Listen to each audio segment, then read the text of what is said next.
If your heart feels tender or quietly longing tonight, you are welcome here. You do not need to explain what you are feeling or carry it with words.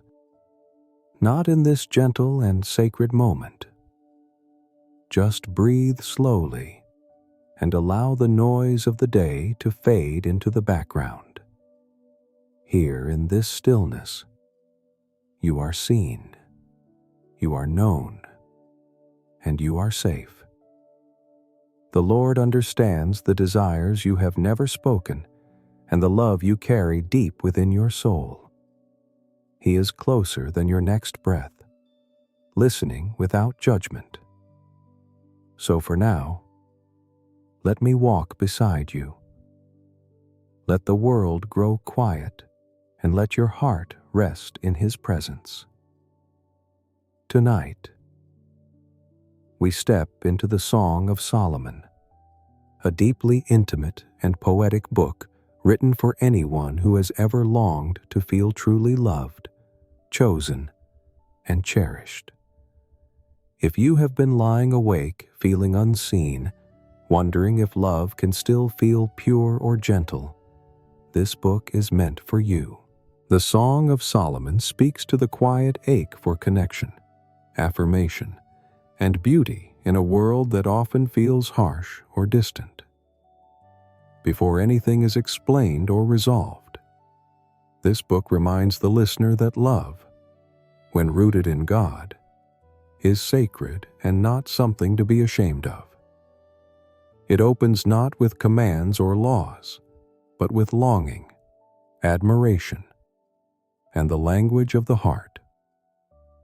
Through poetry and imagery, God reveals that love is not only strong, but patient, tender, and deeply personal. The Song of Solomon shows us that desire placed within the heart is not weakness, but a reflection of God's own design for closeness and devotion. As you listen tonight, these words help soften guarded emotions, calm lonely thoughts, and remind you that you were created to love and to be loved. In this gentle exchange of voices, God invites your heart to rest without fear.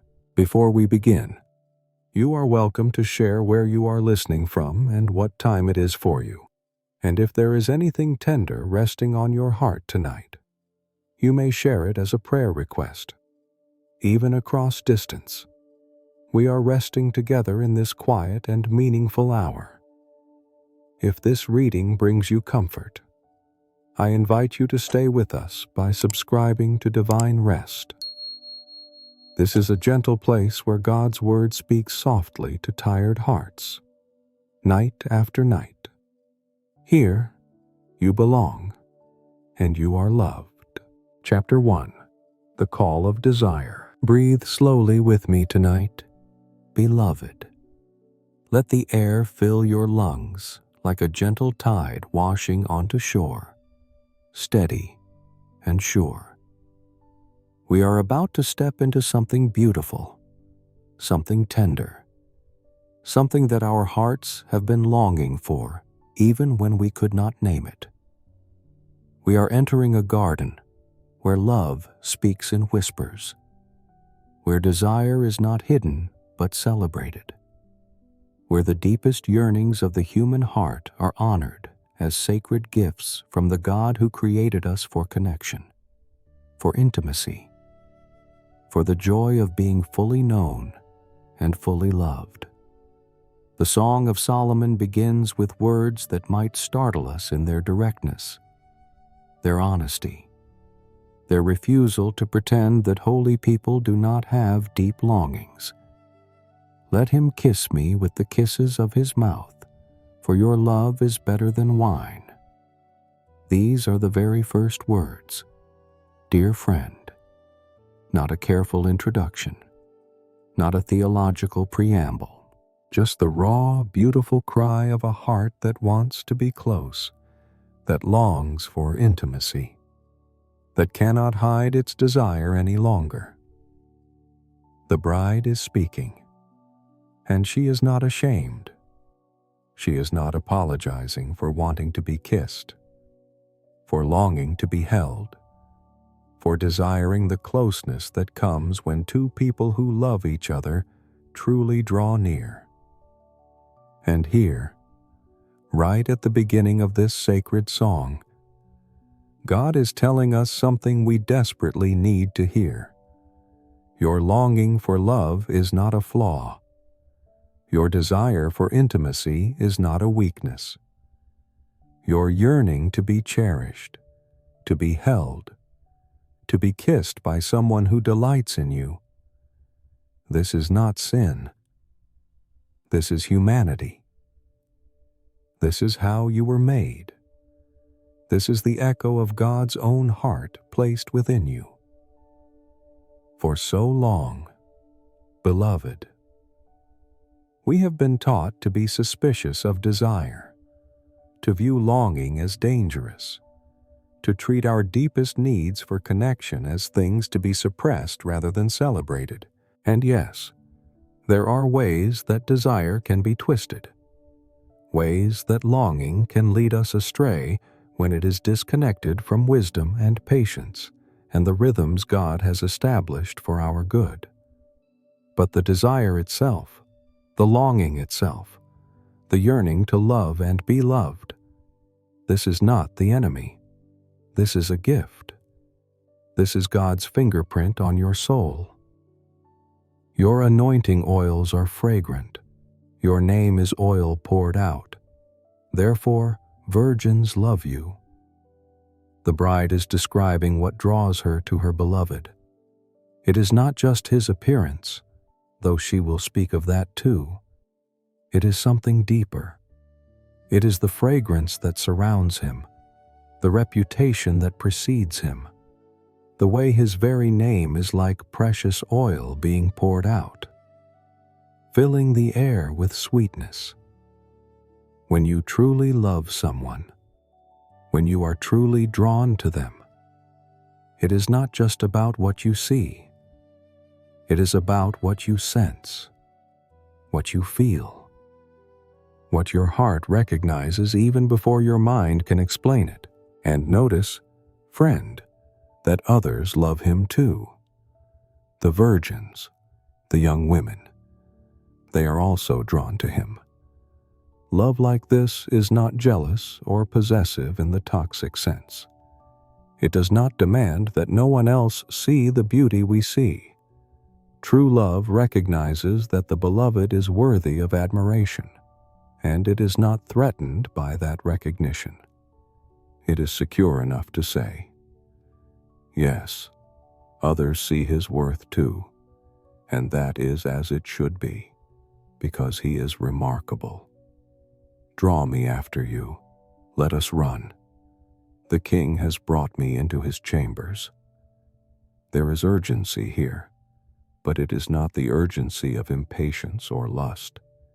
It is the urgency of joy, of anticipation, of wanting to be where the beloved is. Draw me after you. I want to follow. I want to be near. I want to enter the place where you are. And when the king brings her into his chambers, when she is finally in that private, intimate space, what does she say? We will exult and rejoice in you. We will extol your love more than wine. Rightly do they love you. We will rejoice. We will celebrate. We will speak of your love as something more intoxicating than wine, more satisfying than any pleasure this world offers. And rightly do they love you. There is nothing wrong with this love. There is nothing shameful about this desire. It is right. It is good. It is exactly as it should be. But then, beloved, then comes the vulnerability. I am very dark, but lovely. O daughters of Jerusalem, like the tents of Kedar, like the curtains of Solomon, Do not gaze at me because I am dark, because the sun has looked upon me. The bride is aware of how she appears to others. Her skin is darkened by the sun, which in that culture meant she had been working outdoors, that she was not sheltered and pampered like the wealthy women of the city. And she feels self-conscious. She anticipates judgment. She knows that others might look at her and see only what is different, what does not fit their standards of beauty. But notice what she does with this insecurity. She does not hide. She does not pretend. She simply states the truth. I am dark, but I am lovely. Both things are true at the same time. I do not fit your expectations, but I am beautiful. You may gaze at me with judgment, but that does not change my worth. The sun has marked me. Yes. Life has left its traces on me, but I am still lovely. I am still worthy of love. My mother's sons were angry with me. They made me keeper of the vineyards, but my own vineyard I have not kept. There is pain here, beloved. There is the ache of someone who has been forced to care for others' needs while her own have been neglected. Her brothers were angry. The text says, they made her work in their vineyards, tending their grapes, protecting their harvest. And in the process, she could not tend to herself, her own vineyard, her own beauty, her own needs went unattended. And perhaps tonight, as you lie here in the quiet darkness, you know exactly what that feels like. Perhaps you have spent so much time and energy caring for everyone else, meeting everyone else's needs, tending everyone else's vineyards, that you have neglected your own soul. Perhaps you look at yourself and see only what has been left undone, what has been weathered by the sun of hard labor and difficult circumstances. Perhaps you feel like the bride, that you are marked by life in ways that make you less lovely, less worthy of the kind of love this song describes. But hear this, dear one. Hear this as gently as I can possibly speak it. You are dark and lovely, both, at the same time. The marks that life has left on you do not diminish your beauty. The ways you have been forced to neglect your own vineyard do not make you less deserving of love. You are still worthy of being kissed, of being held, of being cherished. The sun has looked upon you. Yes, life has been hard. Yes, but you are lovely. You are lovely. Tell me, you whom my soul loves, where you pasture your flock, where you make it lie down at noon. For why should I be like one who veils herself beside the flocks of your companions? The bride is seeking, she is asking. She wants to know where her beloved is, where he spends his time, where she can find him. And she does not want to wander aimlessly, searching among strangers, feeling out of place. She wants the direct path to him. She wants to be where he is. And the answer comes, not harshly, but with gentle guidance. If you do not know, O most beautiful among women, follow in the tracks of the flock, and pasture your young goats beside the shepherd's tents. Most beautiful among women, that is what he calls her. Not you with the darkened skin, not you who has been working too hard. Most beautiful among women. And then he gives her what she needs. Follow the tracks. Follow where the others have gone. You will find me. I am not hiding from you. The path to me is there, waiting for you to walk it. Tonight, beloved, as your breathing slows and your body begins to relax into the softness beneath you, let this truth rest on your heart like a blessing. Your longing to be loved is not sin. Your desire for intimacy is not shame. Your yearning to be close to someone who cherishes you, who calls you beautiful, who draws you into their presence. This is how you were made. And more than that, this longing you feel is an echo of something even deeper. It is the call of God Himself, the lover of your soul, who is saying even now, "Come to me. Follow the tracks. I am not hiding from you. You are the most beautiful in my eyes, and I am waiting for you to come close." Let your shoulders drop now, dear friend. Feel the tension you have been carrying all day begin to ease, like ice melting in spring warmth. We continue in this garden of love, and now we are about to witness something precious, something that has the power to change how you see yourself. We are about to watch two people look at each other with eyes of love and discover what true beauty really is. The king speaks to his beloved, and listen to how he sees her. I compare you, my love, to a mare among Pharaoh's chariots. Now, to our modern ears, being compared to a horse might not sound romantic, but in the ancient world, Pharaoh's chariot horses were magnificent creatures, prized for their strength, their grace, their beauty.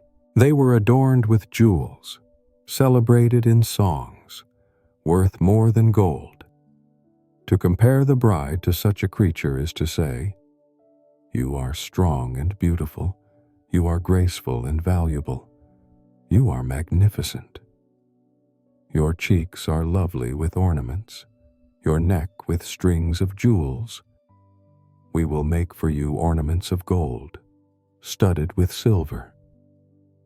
He sees her beauty and wants to honor it, to adorn it, to celebrate it with gifts that reflect how precious she is to him. This is not about buying love or treating her as an object to be decorated. This is about delighting in her so much that he wants to give her beautiful things, wants to see her adorned, wants everyone to recognize the treasure she is. And here, beloved, here is what transforms us.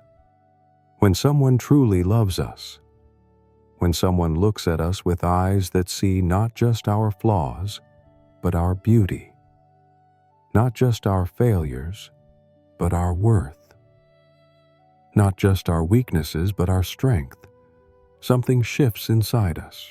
We begin to see ourselves differently. The voice that has been telling us we are too dark, too weathered, too imperfect, begins to quiet.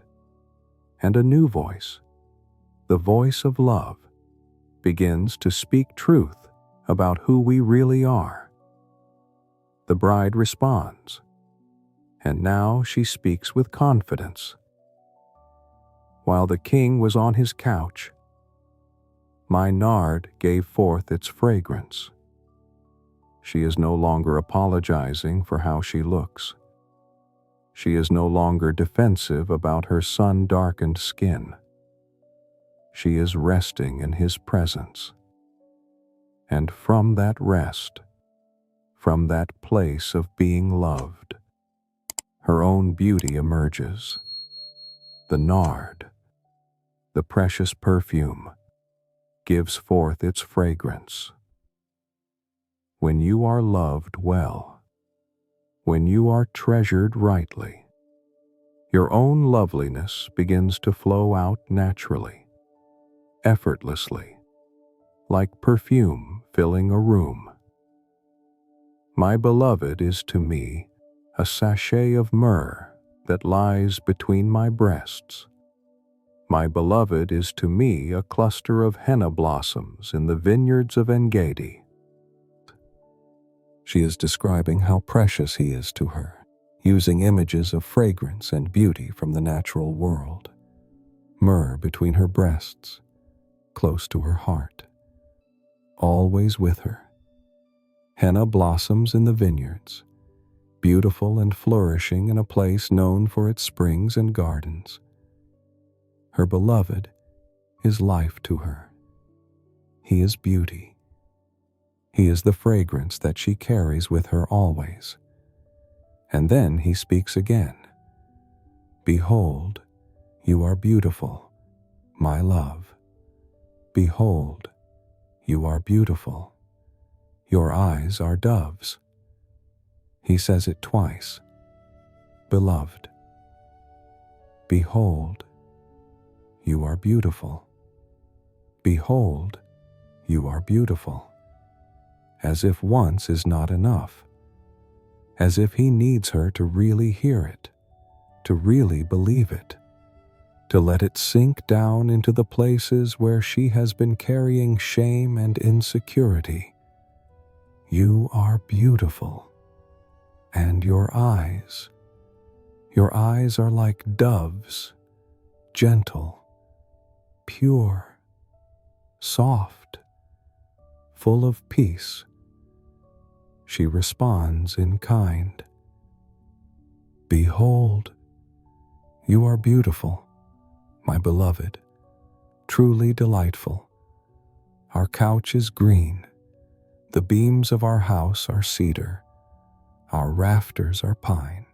They are creating a world together, a space of beauty and rest. The couch is green, like lying down in fresh grass under open sky. The beams are cedar, strong and fragrant. The rafters are pine, reaching up like trees in a forest. They are not in a palace of stone and gold. They are in a house made of nature, of growing things, of life. And here is the truth I want to whisper into your weary heart tonight. Dear one, beauty is not about perfection. Beauty is not about meeting some external standard that the world has set up. Beauty is about being seen, truly seen, by eyes that love you. Beauty is what emerges when you are in the presence of someone who treasures you, who delights in you, who calls forth the loveliness that has been hiding under layers of shame and self-protection. When you are loved well, when you are cherished rightly, you begin to see yourself through different eyes. The flaws that seemed so glaring become simply part of who you are. Unique marks that make you you. The imperfections that you thought disqualified you from love become irrelevant in the light of someone's genuine affection. And slowly, gradually, you start to believe what love has been trying to tell you all along. You are beautiful. You are worthy. You are enough. And if human love can do this, beloved, if the eyes of another person can help you see your own beauty, how much more can the eyes of God transform how you view yourself? He looks at you tonight with eyes of love. He sees not just what you have been, not just where you have failed, not just the vineyards you could not keep. He sees you as you truly are, as you were created to be, as you will become when His work in you is complete. And He says, again and again, until you can finally hear it, "Behold, you are beautiful, my love. Behold, you are beautiful." Now let your breathing become even slower. Beloved, let each exhale carry away a little more of the tension, a little more of the worry, a little more of the urgency that has been driving you all day. We are coming to a place of rest, a place of patience, a place where love knows its own rhythm and refuses to be rushed. The bride speaks with a humility that is not self-deprecation, but honest self-awareness. I am a rose of Sharon, a lily of the valleys. She is comparing herself to common flowers, wild flowers that grow in the fields, not exotic blooms cultivated in palace gardens. I am simple. She is saying, I am ordinary. I am one flower among many. But before she can finish that thought, before she can diminish herself, her beloved interrupts with a correction that changes everything. As a lily among brambles, so is my love among the young women. You think you are just another wild flower? You think you are ordinary? Let me tell you what I see. You are not lost in a field of similar blooms. You are a lily among brambles, a flower of delicate beauty surrounded by thorns. You stand out. You are different. You are precious in a way that makes everything around you pale in comparison. And she responds with the same kind of affirmation for him.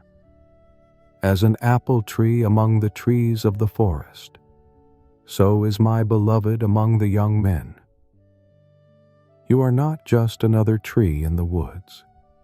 You are the one that bears fruit, that offers shade, that provides sustenance. With great delight I sat in his shadow, and his fruit was sweet to my taste. She finds rest in his presence. She finds nourishment in what he offers. This is not a love based on taking or demanding. This is a love based on delighting, on resting, on receiving what is freely given. He brought me to the banqueting house, and his banner over me was love. The banqueting house, a place of celebration and abundance, and the banner over her, the flag that identifies who she belongs to, what protects her, what claims her, is simply love. Not control, not possession, not ownership in any harsh sense. Just love, pure, celebrating, honoring love. Sustain me with raisins, refresh me with apples, for I am sick with love. The intensity of love is almost too much to bear. She needs sustenance. She needs to be strengthened. She is overwhelmed by the power of what she feels, the depth of connection, the joy that is so profound it weakens her knees. Have you ever felt that? Beloved, have you ever experienced love so deep, so real, so consuming that it left you breathless? That is not weakness. That is the full force of human connection at its most beautiful. His left hand is under my head, and his right hand embraces me. This is the posture of intimacy and protection. One hand cradling her head, the other drawing her close. She is held, she is safe, she is cherished. And in that holding, in that embrace, she finds the rest she has been seeking. And then come the words that will echo throughout this entire song, the refrain that reminds us that love, true love, knows how to wait. I adjure you, O daughters of Jerusalem, by the gazelles or the does of the field, that you not stir up or awaken love until it pleases. Do not rush this. Do not force it. Do not try to make love happen before its time.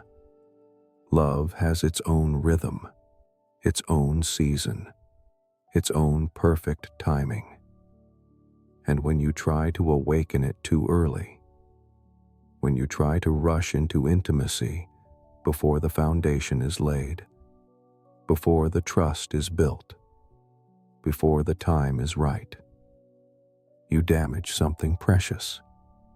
This is the wisdom that our world so desperately needs to hear. Beloved, in a culture that tells us to take what we want now, to satisfy every desire immediately, to rush headlong into intimacy without patience or preparation, the Song of Solomon whispers a different truth. Wait. Be patient. Let love unfold in its own time. The gazelles and the does of the field, they cannot be rushed. They move with grace and caution. They know when to run and when to rest. And love, true love, has that same instinctive wisdom. So tonight, as you prepare to release this day and embrace sleep, as your eyelids grow heavy and your thoughts begin to blur into dreams, let this truth settle into your heart like a seed planted in good soil. Your longing for love is not sin. Your desire for intimacy is not shame. These yearnings were placed in you by a God who is himself love, who created you for connection, who designed you to know and be known, to love and be loved. But love has its time. Love has its season. And rushing it, forcing it, trying to awaken it before it is ready, only brings pain. So be patient with yourself.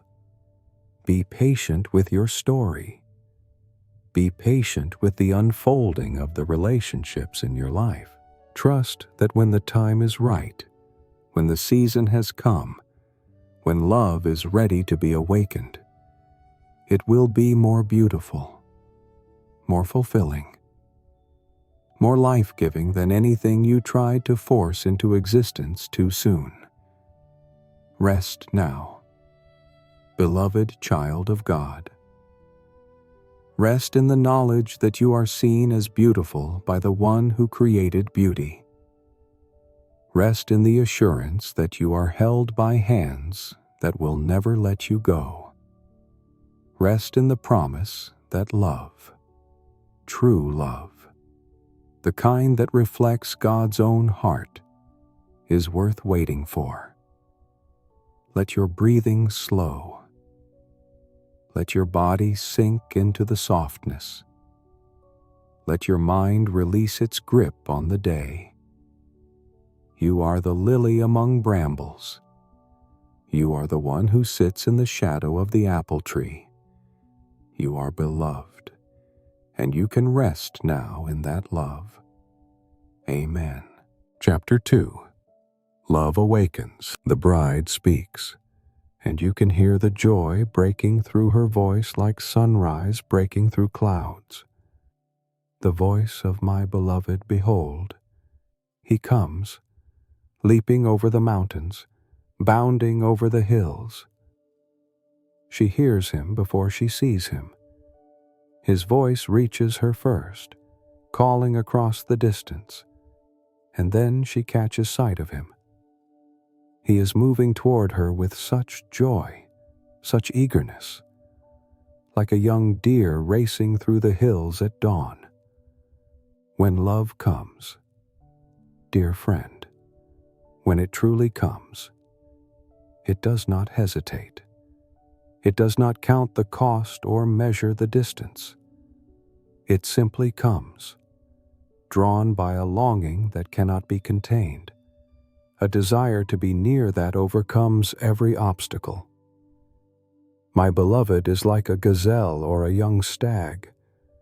Behold, there he stands behind our wall, gazing through the windows, looking through the lattice. Can you picture it? Beloved, can you see him there?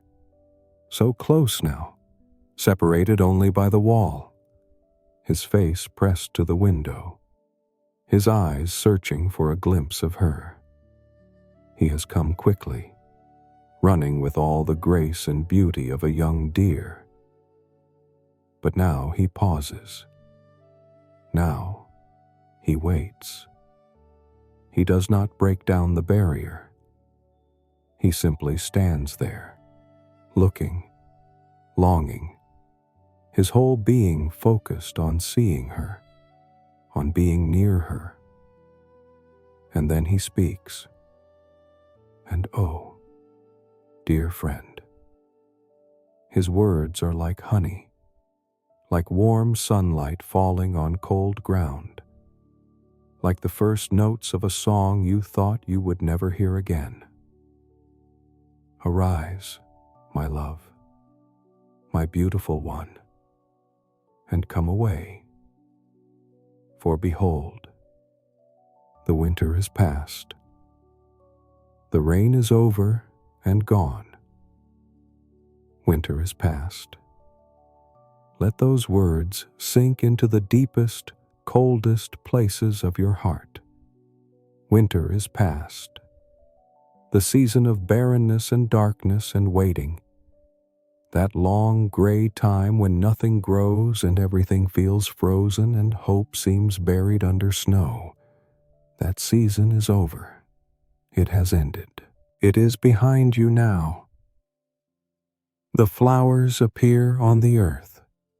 The time of singing has come, and the voice of the turtle dove is heard in our land. Do you hear what is happening? Beloved, spring has arrived, soft and certain as morning light. The flowers that were hidden beneath the frozen ground are pushing through the soil, opening their petals to the sun.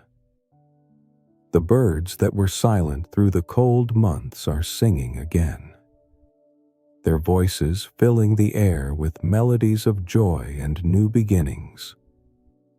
The turtle dove, that gentle bird whose cooing sound speaks of peace and tenderness, can be heard once more in the land. The fig tree ripens its figs, and the vines are in blossom. They give forth fragrance. The trees that looked dead, their branches bare and lifeless, are suddenly bearing fruit. The vines that seemed withered are covered in blossoms, and their fragrance, oh, their fragrance, is filling the air like a promise, like a blessing, like the scent of hope itself. Everything that appeared finished is beginning again. Everything that seemed lost is returning. Life is flowing back into places that had been emptied by winter's cold touch. Arise, my love, my beautiful one, and come away. It is an invitation wrapped in tenderness, a gentle calling to step out of the shelter where she has been waiting, to leave behind the protected place where she huddled against the cold, to come into the warmth and beauty of this new season he is offering her. And notice, beloved, notice how he sees her. He calls her, my love, my beautiful one, even before she steps out, even while she is still inside, still uncertain. still adjusting to the news that winter has truly ended. Her beauty is not something she must earn by being brave enough to leave her shelter. It is already there, already recognized, already celebrated by the one who loves her.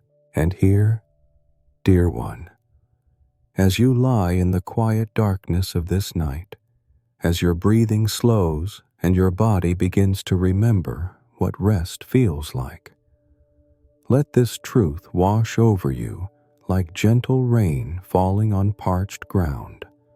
Whatever winter you have been walking through, whatever season of coldness and difficulty and apparent death you have been enduring, it will not last forever. Winter never does. It may feel endless when you are in the middle of it, when the gray days stretch on and you cannot remember what warmth feels like, when everything around you seems frozen and you wonder if anything will ever bloom again. But winter, by its very nature, is temporary. It has an end written into it from the beginning. And one day, beloved, one day sooner than you think, you will hear a voice calling to you, tender and sure. Arise, my love. The winter is past. Come away with me into the new season I have prepared for you. Perhaps you have been through heartbreak, and your heart feels like frozen ground that will never soften again, never feel warmth again, never allow anything to grow again. Perhaps you have faced loss, and the grief has settled over your life like snow that falls and never seems to stop, covering everything in cold whiteness. Perhaps you have walked through disappointment or betrayal or failure, and you cannot imagine ever feeling alive again, ever blooming again, ever hearing the songs of birds in your soul again. But beloved, listen to me. Listen as gently as I can possibly say this. The winter is past. It may not feel like it yet. The cold may still be in your bones. The grayness may still be in your vision. But the turn has happened. The worst is behind you. Spring has come, even if you cannot see all the evidence yet. And soon, so soon, you will notice the first small flower pushing through the soil of your heart.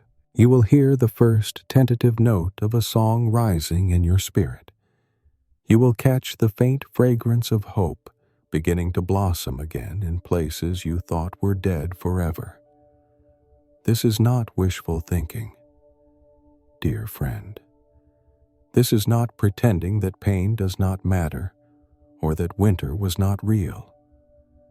This is the rhythm God has woven into the very fabric of creation, the pattern He established from the beginning. After every winter, spring. After every night, morning. After every season of death, resurrection. This is how God works. This is who He is, the one who brings life out of death, who calls forth blooms from frozen ground, who turns mourning into dancing and sorrow into joy. God does not leave us frozen forever. He does not abandon us in the cold. Even when it feels like He has forgotten us, even when the winter seems to stretch on longer than we can bear, He is working beneath the surface, preparing the soil, nurturing the seeds, getting everything ready for the moment when He will say, "Now is the time.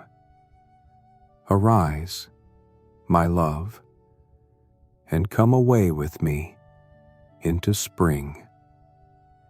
He is always working to bring us into a new season, a time when the flowers appear, when the singing returns, when the fragrance of life fills the air again, when we can breathe deeply and know that we have survived, that we are still here, that winter did not destroy us after all.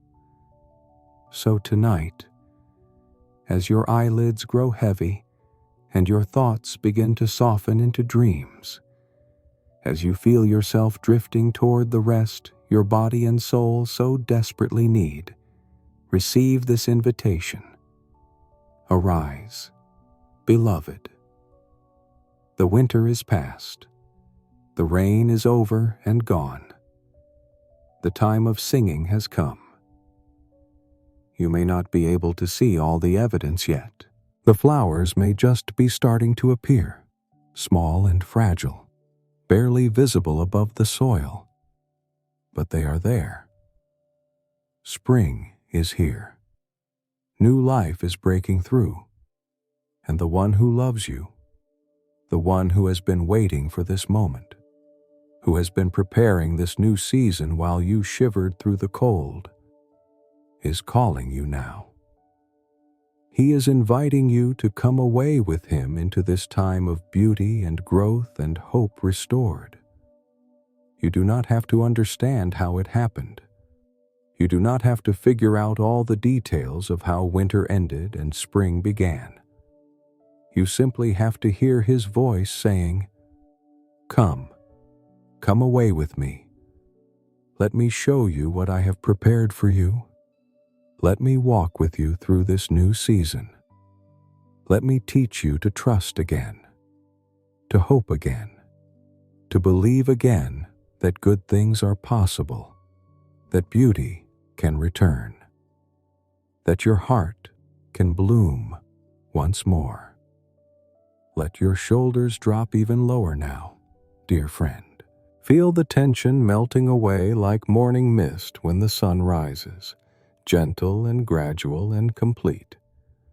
We continue in this garden of awakening love, and now we come to a moment of such tenderness, such gentle respect, that it can teach us what true love really looks like when it encounters our fragility, our fear, our need for safety. The beloved speaks again, and listen carefully to where he finds his love, where she has been keeping herself. "O my dove, in the clefts of the rock, in the crannies of the cliff, let me see your face, let me hear your voice, for your voice is sweet, and your face is lovely." She is in the clefts of the rock, tucked into the hidden places high up in the cliff face, where doves instinctively fly when they need shelter, when they feel vulnerable, when the world feels too dangerous to remain in the open. She is protected there, surrounded by stone, safe in the crevices that shield her from wind and weather and anything that might harm her. And he does not demand that she come out. He does not call her foolish for hiding. He does not mock her caution or criticize her need for safety. He does not shout or threaten or try to frighten her out of her shelter. Instead, beloved, he simply comes to where she is. He approaches the cleft in the rock with such gentleness, such respect for her need to feel safe.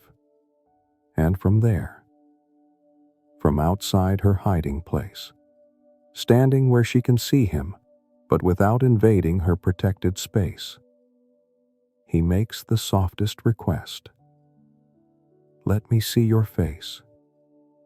Let me hear your voice." Not a command, not a demand, not an ultimatum that says you must come out now or I will leave.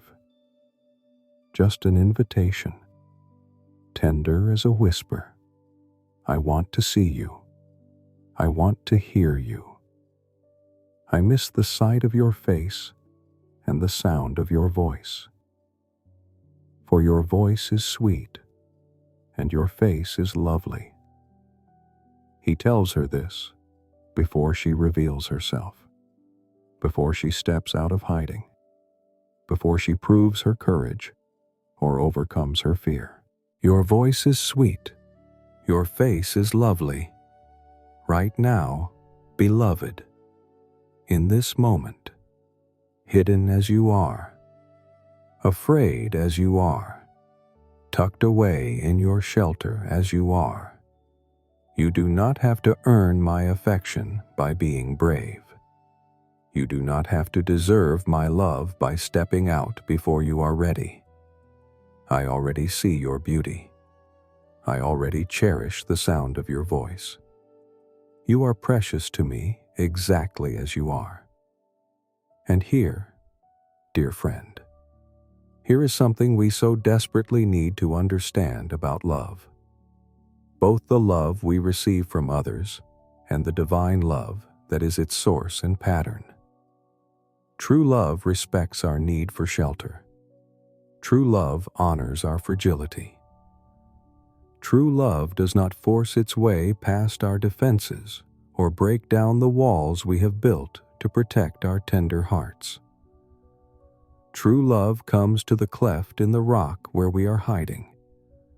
True love stands at the entrance to our safe place, close enough to be near but not so close that it overwhelms us.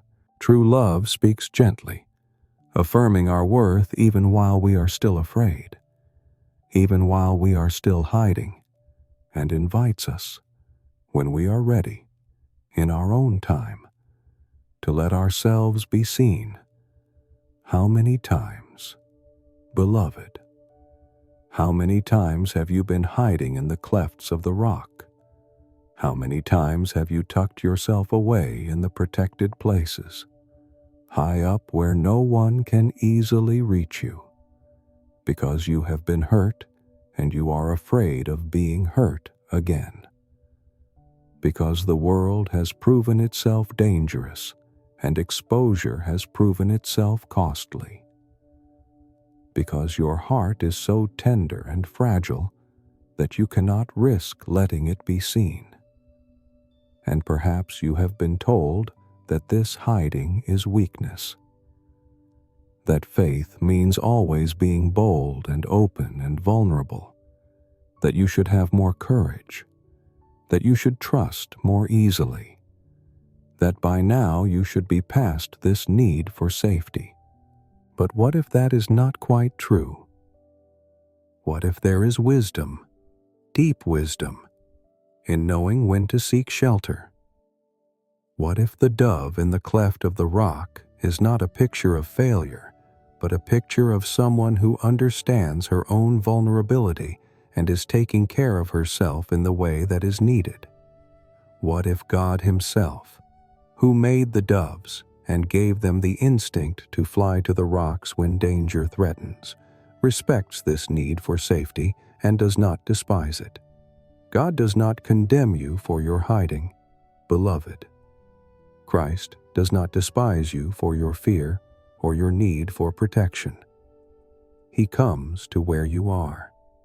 He approaches your hiding place with such gentleness, such reverence for your fragility. He stands where you can see Him if you choose to look, but He does not force you to look. He speaks, not with anger or impatience or frustration at how long you have been hiding, but with tenderness, with longing, with a voice that says, I want to see your face. I want to hear your voice. Not because I am demanding it, not because you owe it to me, but because you are precious to me and I miss you. I miss the sight of you. I miss the sound of you.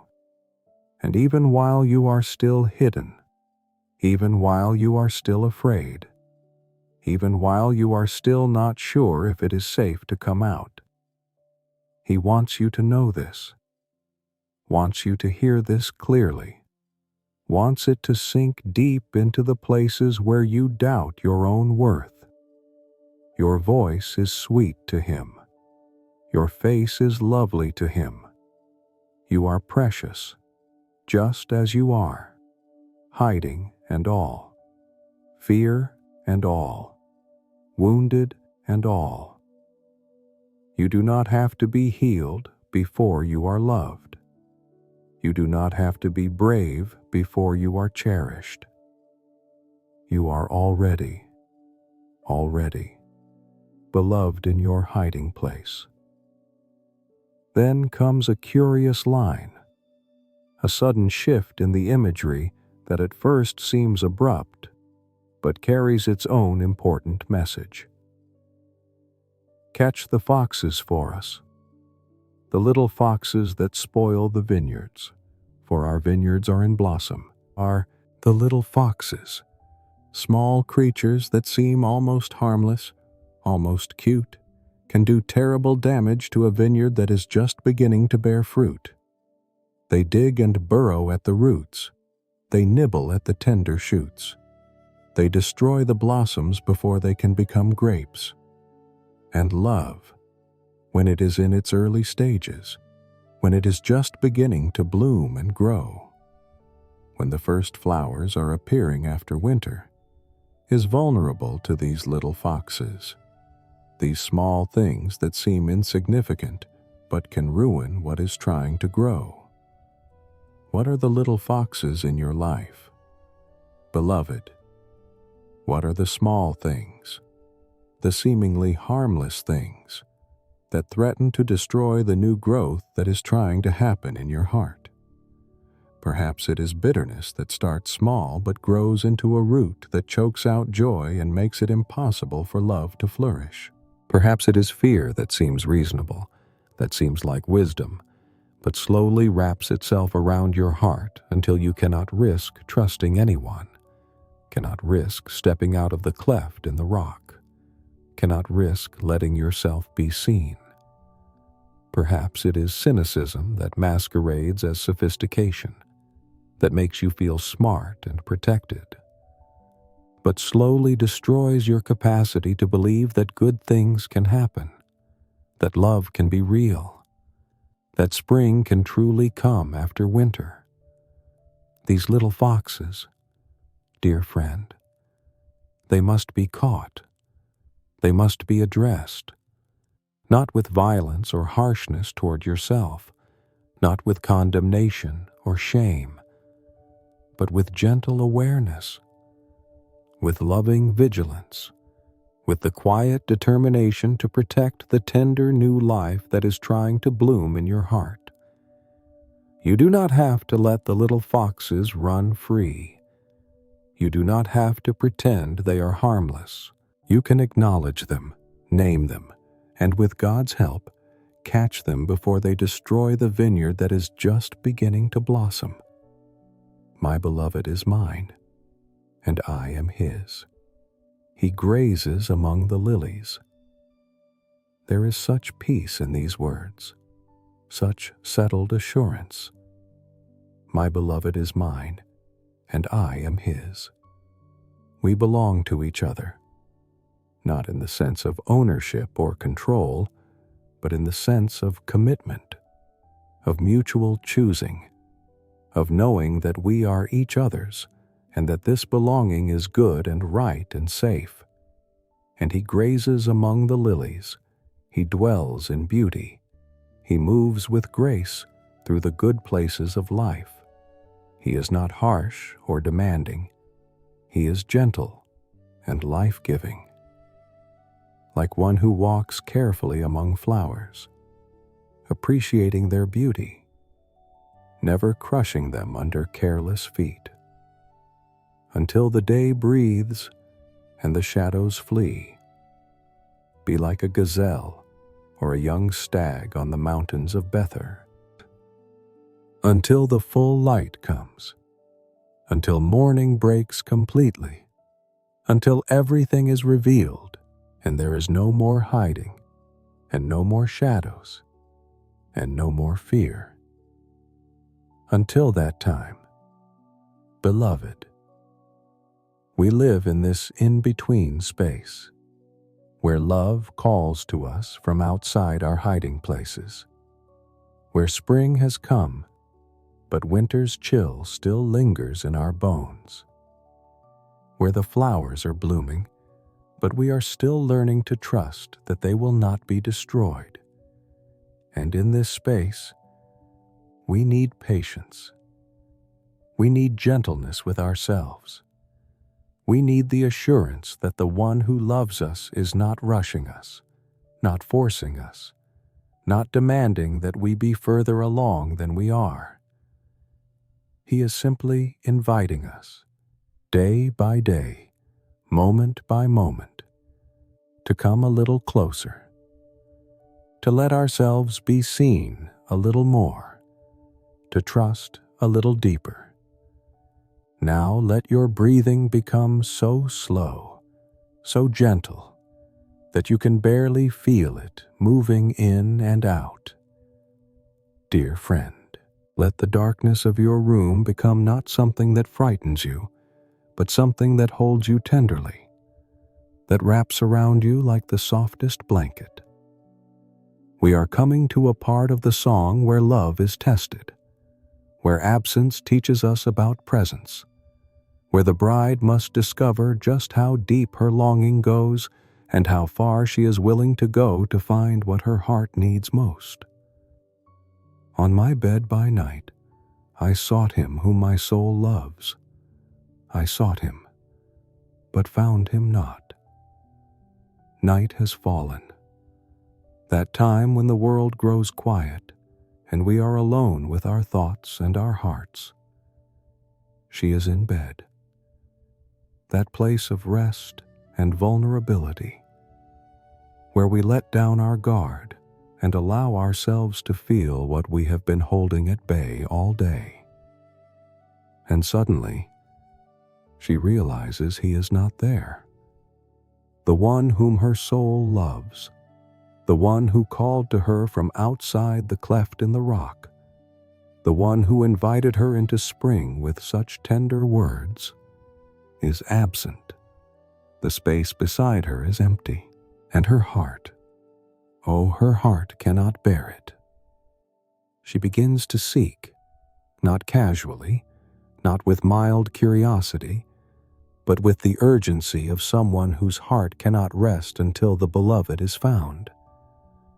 There is something in her that knows, that understands deep down, that she cannot simply accept this absence, cannot simply shrug and say, perhaps he will return when he feels like it. No, she must search. She must pursue.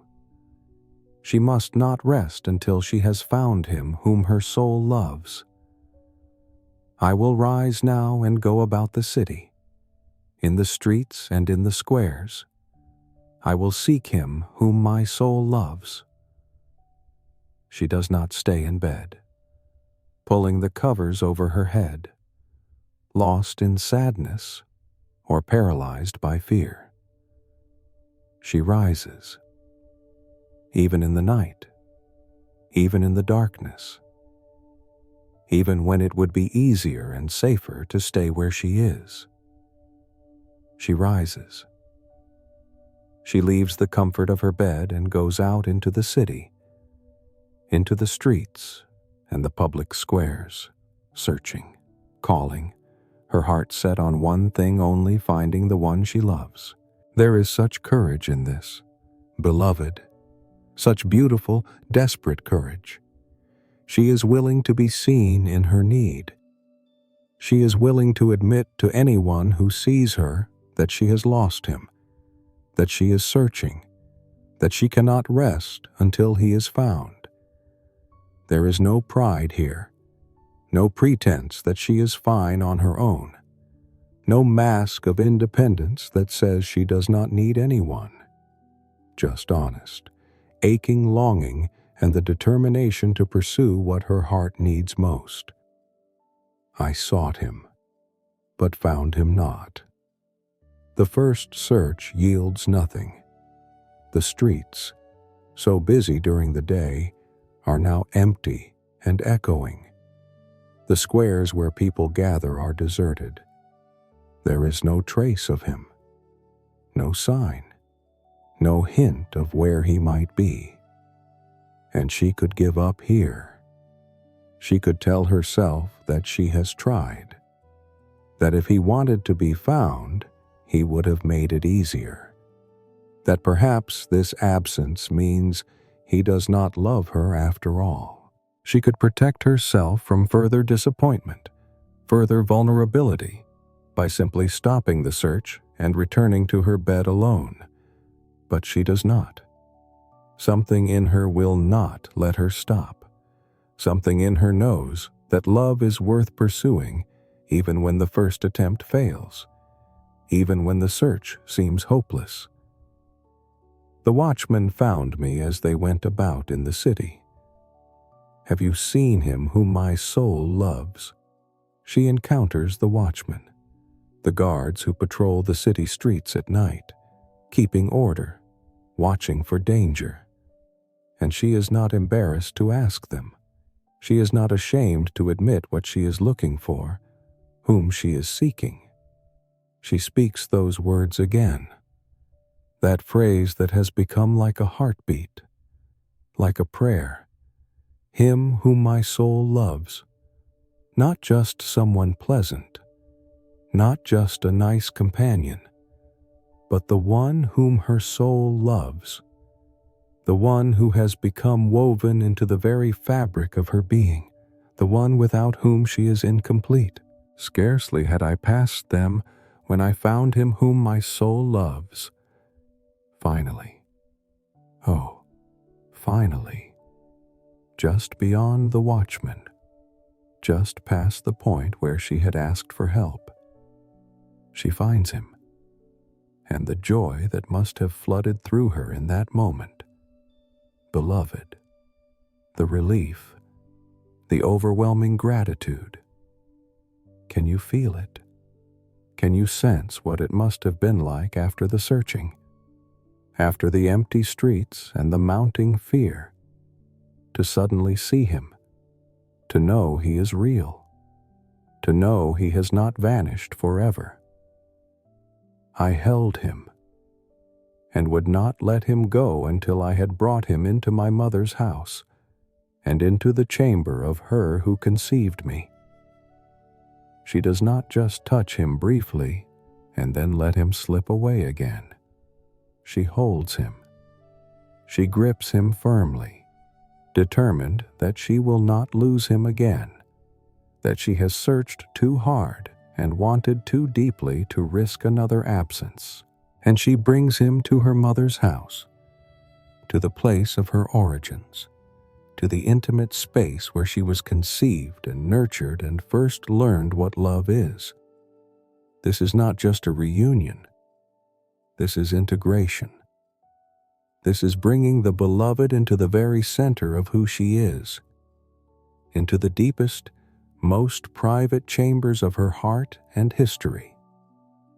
And then, beloved, even after all this seeking and finding and holding fast, even after the intensity of absence and the joy of reunion, the refrain returns.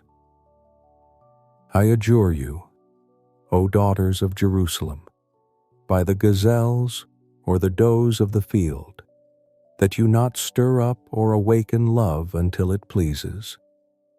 Do not rush this. Do not force it. Do not try to make love happen before its time. The seeking was necessary. The pursuit was right. The finding was joyful. The holding is good. But even now, even in the midst of reunion, the wisdom remains. Love has its own rhythm, its own timing, its own seasons that must be honored and respected. And here, dear friend, as you feel sleep beginning to pull at your consciousness like a gentle tide, like warm water rising slowly to cover you in rest, let this story speak healing into your heart. There will be times when love seems absent, when the one you need most feels far away, when even God Himself seems to have withdrawn and left you searching in the darkness. And in those times, beloved, in those hard, lonely times, you have a choice.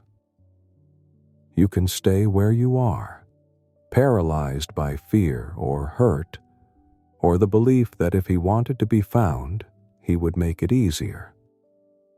Or you can rise. You can go out into the night. You can search with everything in you, refusing to give up, refusing to settle for absence, refusing to accept that the connection you once knew is lost forever.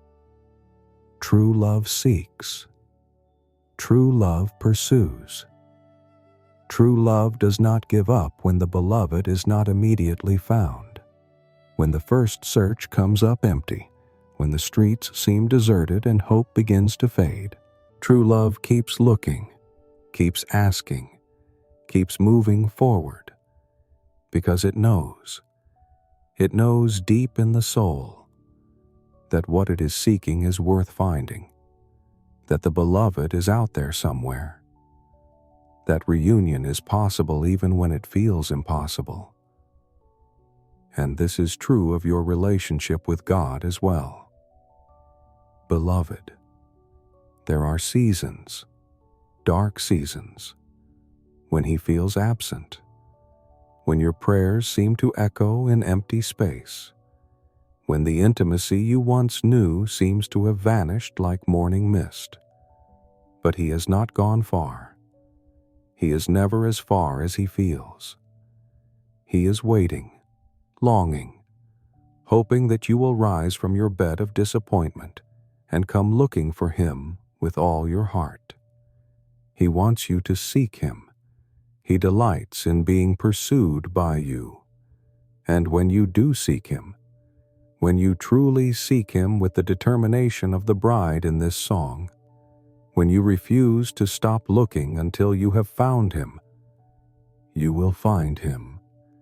Not always in the first place you look, not always as quickly as you hope, but you will find Him. Scripture promises this: you will seek me and find me when you seek me with all your heart. And when you do find Him, beloved, when the search ends and the reunion comes, and you finally feel His presence again, you will hold Him and never want to let Him go. You will bring Him into the deepest chambers of your heart. You will integrate Him into every part of who you are, and you will know with absolute certainty that your seeking was not in vain, that the darkness of the search was worth it for the light of the finding, that every tear you cried while looking for Him was seen and treasured and will be wiped away by His own tender hand. So rest now, beloved child of God. Rest deeply. Rest fully. Rest in the knowledge that even when love feels absent, even when the beloved seems far away, even when you are searching in the night and cannot find what you are looking for, you have not been abandoned.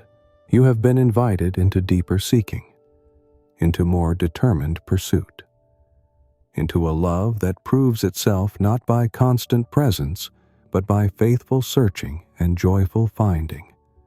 The one whom your soul loves has not disappeared. He is near, always near, sometimes hidden, but never truly absent, waiting for you to rise and seek and find Him once again. Let your eyes close now. Let your mind stop its restless turning and questioning. Let your heart, which has been seeking and searching and longing, finally rest. You are held, even in the darkness, you are loved, even when love feels absent, and even in the night, even in the searching, even in the times when the beloved seems impossibly far away. You are not alone. The one who loves you is there, closer than your breath, waiting for you to find him, to hold him, to bring him into the deepest places of your heart where he belongs. Sleep now in peace, dear one. The winter is past. The flowers are appearing. The time of singing has come, and the one whom your soul loves is closer than you think, nearer than you feel, waiting with such tenderness for you to seek him and find him and hold him and know that you are his and he is yours forever and always. Rest. Be still. Let love do its patient, perfect, beautiful work in you. Amen. Chapter 3. Love is celebrated. Breathe slowly with me now, beloved. Let the air fill your lungs like a gentle wave, steady and sure. We have walked through winter and into spring. We have watched love awaken from its patient waiting. We have seen the bride seeking in the night and finding the one her soul loves. And now we come to a moment of celebration, a time when love steps out of the shadows and into the light, when what has been private becomes public, when the intimacy that has been growing in hidden places is finally honored before the watching world. What is that coming up from the wilderness like columns of smoke, perfumed with myrrh and frankincense, with all the fragrant powders of a merchant? The question hangs in the air, full of wonder and anticipation. Something remarkable is approaching, something that catches the eye from a distance. Columns of smoke rising up, but not the smoke of fire or destruction. This is the smoke of incense, of myrrh and frankincense, those precious resins that were burned in worship, that filled sacred spaces with fragrance, that spoke of holiness and celebration and honor. And then the answer comes, and it is glorious. Behold, it is the litter of Solomon. Around it are 60 mighty men, some of the mighty men of Israel, all of them wearing swords and expert in war, each with his sword at his thigh, against terror by night. The litter, the royal carriage, the palanquin in which King Solomon himself is being carried, and surrounding it, protecting it, walking alongside with such strength and vigilance, are 60 mighty warriors, not just ordinary soldiers, but the mighty men of Israel, each one skilled in battle, each one carrying his sword, each one ready to defend against any threat that might come in the darkness. This is love being protected, beloved. This is love being honored with strength and care. The journey from the wilderness is not made alone or unguarded. There are warriors surrounding the precious cargo, watching, ready, ensuring that nothing will harm what is being carried within. And here is a truth to hold gently in your heart tonight: love that is real, love that is right, love that comes from God, does not have to hide in shame or travel unprotected through dangerous places.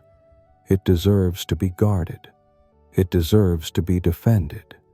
It deserves the strength of mighty warriors standing watch against anything that would threaten it. King Solomon made himself a carriage from the wood of Lebanon. He made its posts of silver, its back of gold, its seat of purple. Its interior was inlaid with love by the daughters of Jerusalem.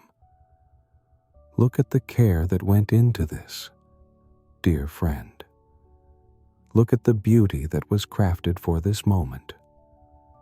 The wood of Lebanon, those famous cedars known for their strength and fragrance, posts of silver, gleaming in the sunlight, a back of gold, precious and radiant, a seat of purple, the color of royalty, the color that speaks of honor and dignity and worth, and the interior, oh, the interior, was inlaid with love, not just decorated, but inlaid, carefully worked into the very fabric of the carriage by the daughters of Jerusalem, by the community of women who understood what this moment meant.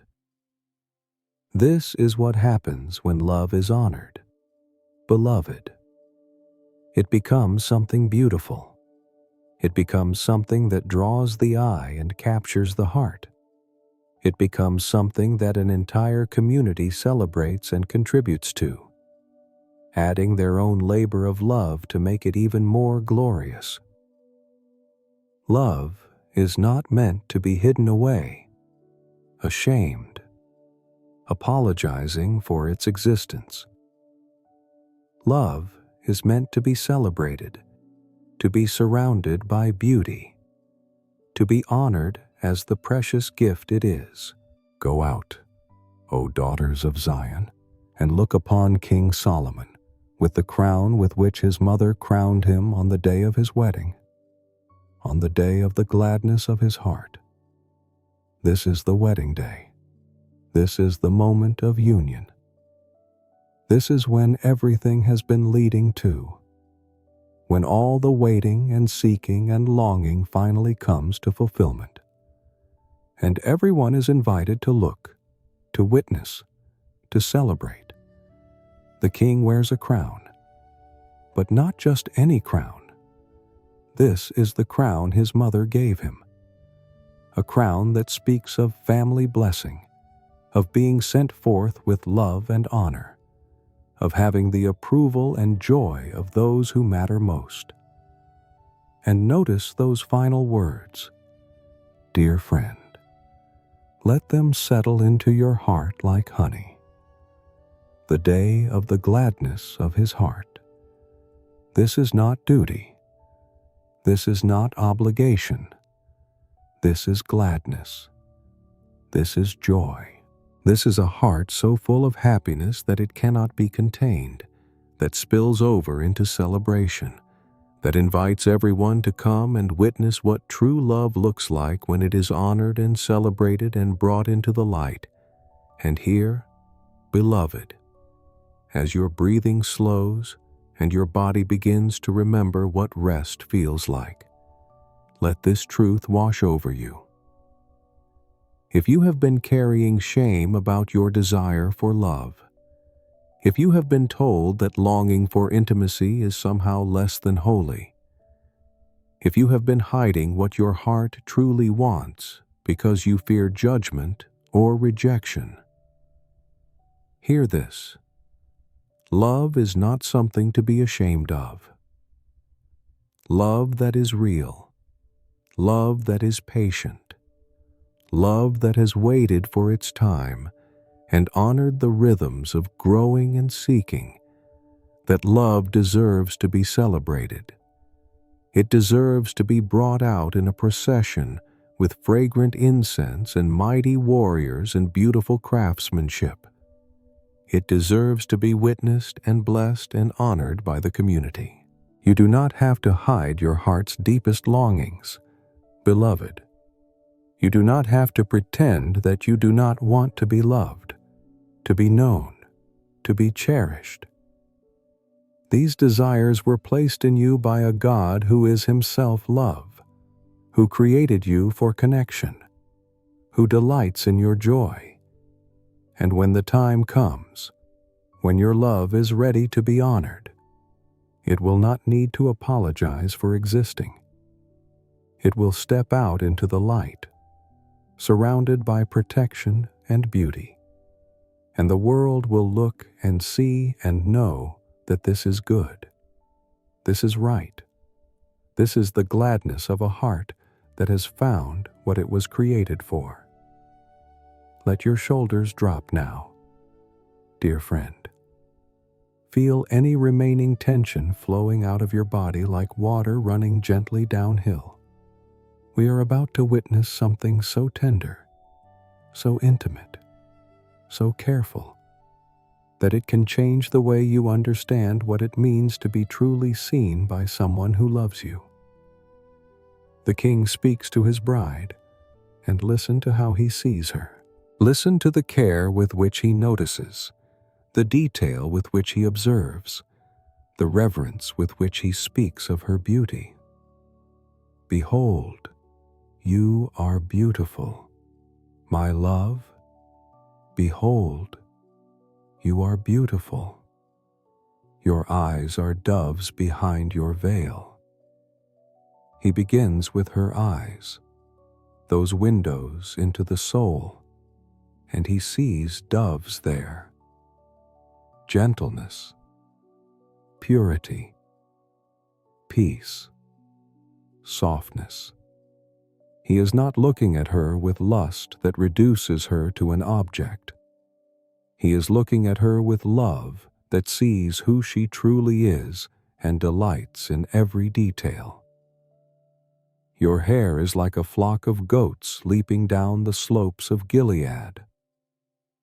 The image is of movement and life, of beauty in motion, like watching a flock of dark goats cascading down a mountainside in the evening light, graceful and free and lovely to behold. He sees vitality in her, energy, the beauty of something alive and flourishing. Your teeth are like a flock of shorn ewes that have come up from the washing, all of which bear twins, and not one among them has lost its young. Even her smile, beloved, even her teeth are noticed and celebrated. They are even, like a matched flock of sheep, clean and bright like freshly washed wool, perfect and complete. He is paying attention. He is noticing things that perhaps no one else has ever commented on. This is the gaze of love that sees everything, that misses nothing, that finds beauty in details others overlook. Your lips are like a scarlet thread, and your mouth is lovely. The color of her lips, the shape of her mouth, the way she speaks, all of it is lovely to him. Your cheeks are like halves of a pomegranate behind your veil. The soft blush of color, like the inside of a pomegranate with its rich, warm tones. He sees the flush in her cheeks and finds it beautiful. Your neck is like the Tower of David, built in rows of stone. On it hang 1,000 shields, all of them shields of warriors. Her neck is strong, dignified, adorned perhaps with jewelry that reminds him of shields hanging on a tower. There is strength in her beauty, not just softness. She is not fragile in a way that makes her weak. She is lovely in a way that includes strength and dignity and the ability to carry herself with grace. Your 2 breasts are like 2 fawns, twins of a gazelle, that graze among the lilies. The comparison is to young deer, gentle and beautiful, graceful creatures that move among flowers. There is nothing crude here, nothing that reduces her to body parts for his consumption. Even in speaking of her physical beauty, he uses images of nature, of innocence, of life grazing peacefully in a garden. And then he makes a declaration that takes us deeper into the mystery of true love. Until the day breathes and the shadows flee, I will go away to the mountain of myrrh and the hill of frankincense. He will go to those places of fragrance, those elevated places of worship and celebration. You are altogether beautiful, my love. There is no flaw in you. Altogether beautiful. Not beautiful despite your flaws. Not beautiful if you change this or that. Altogether beautiful. Completely beautiful. Beautiful through and through. And there is no flaw in you. Not because she is perfect, but because love sees with different eyes.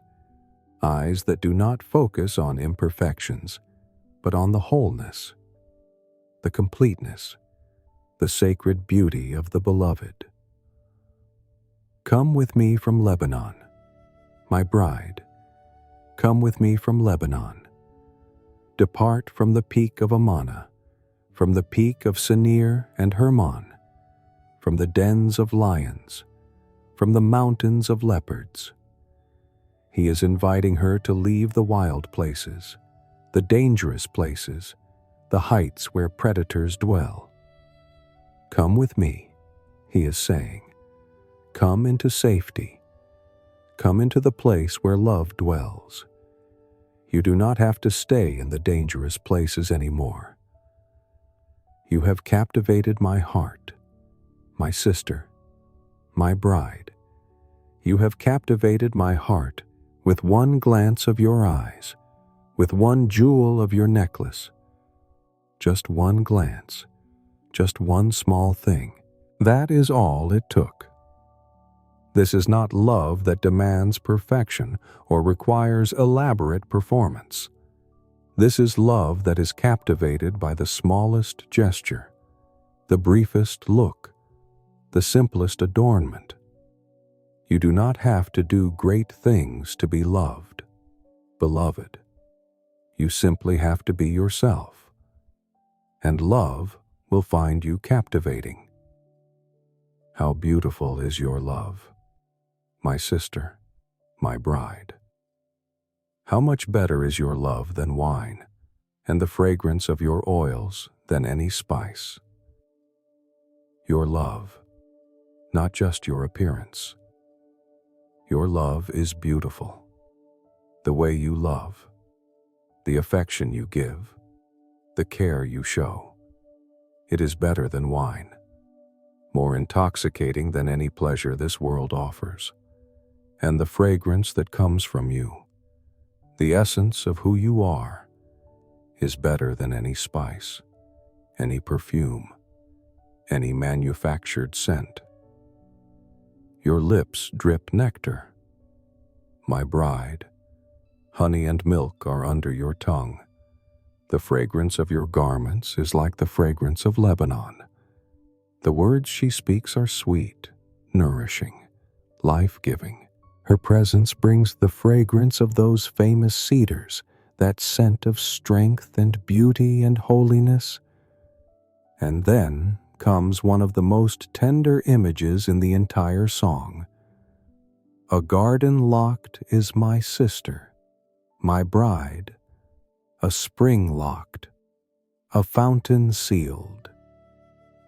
She is a garden, but not one that is open to everyone, not one that any passerby can enter and take from. She is locked, protected, kept for the one who has the key. She is a spring, a fountain, but sealed, preserved. Her waters not poured out carelessly, but saved for the right time, the right person, the right love. And here, dear friend, here is healing for anyone who has been told that protecting your heart is wrong, that having boundaries is unloving, that you should open yourself to everyone who asks. No, you are a garden locked. You are a spring sealed. And that is good. That is wise. That is how precious things are kept safe until the time comes to share them with the one who will treasure them, who will tend the garden carefully, who will drink from the spring with gratitude and reverence. Your shoots are an orchard of pomegranates with all choicest fruits, henna with nard and saffron, calamus and cinnamon, with all trees of frankincense, myrrh and aloes, with all choice spices, even locked, even sealed. The garden is full of life and beauty and precious things. You do not have to open yourself to everyone to prove you have something valuable inside. The value is there whether anyone sees it or not. The garden grows whether the gate is open or closed. And when the right time comes, when the one who loves you truly is invited in, he will find abundance, beauty, fragrance, life flourishing in ways that will take his breath away. A garden fountain, a well of living water, and flowing streams from Lebanon. You are not a stagnant pool, beloved. You are living water. You are a fountain. You are flowing streams, even in your protection, even in your boundaries, even in your careful guarding of your heart. You are alive. You are moving. You are full of life that wants to be shared when the time is right. And the bride responds, and her response is an invitation. Awake, O north wind, and come, O south wind, blow upon my garden. Let its spices flow. Let the wind come. Let the fragrance of what is inside be released. Let what has been kept and protected now be shared. Let my beloved come to his garden and eat its choicest fruits. Come in, she is saying. Come into the garden I have kept. Come and receive what I have been saving. Come and taste the fruits that have been growing in the protected places of my heart. This is the beauty of love that waits. Beloved, when you have guarded your heart carefully, when you have kept your garden locked until the right time, when you finally invite the beloved in, there is abundance there. There is beauty there. There is life that has been carefully tended and is now ready to be shared. You do not have to be afraid that you have nothing to offer because you have been careful. The carefulness itself has created the conditions for flourishing, for growth, for an orchard full of the choicest fruits. And as you prepare to rest tonight, as your eyelids grow heavy and your breathing deepens into the rhythm of approaching sleep, receive this truth. You are seen, not with a casual glance that misses the details, but with the careful, loving attention that notices everything.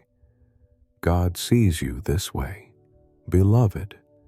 He notices your eyes, your smile, the way you carry yourself, the strength and the softness in you. He sees the garden of your heart, locked and protected as it is. And he does not condemn the locking. He honors it. He waits at the gate with patience. And when you are ready, when you invite him in, he will come and tend your garden with such care, such reverence, such delight in every flower, every fruit, every fragrance he finds there.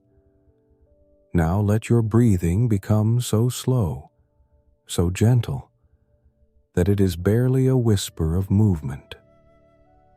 Dear friend, we have come to a moment of sacred completion, a place where everything that has been building, everything that has been waiting, everything that has been carefully tended, finally reaches its fulfillment. And it is beautiful. It is holy. It is exactly as it should be. The Beloved speaks, and his words are full of joy, full of satisfaction, full of the deep contentment that comes when love is finally fully shared. I came to my garden, my sister, my bride. I gathered my myrrh with my spice. I ate my honeycomb with my honey. I drank my wine with my milk.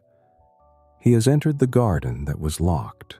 He has been invited in, welcomed in, and he has found there everything the bride promised: the myrrh and spice, the honey and honeycomb, the wine and milk, all the good things, all the precious things, all the life-giving things that were kept and protected are now being shared, received, enjoyed.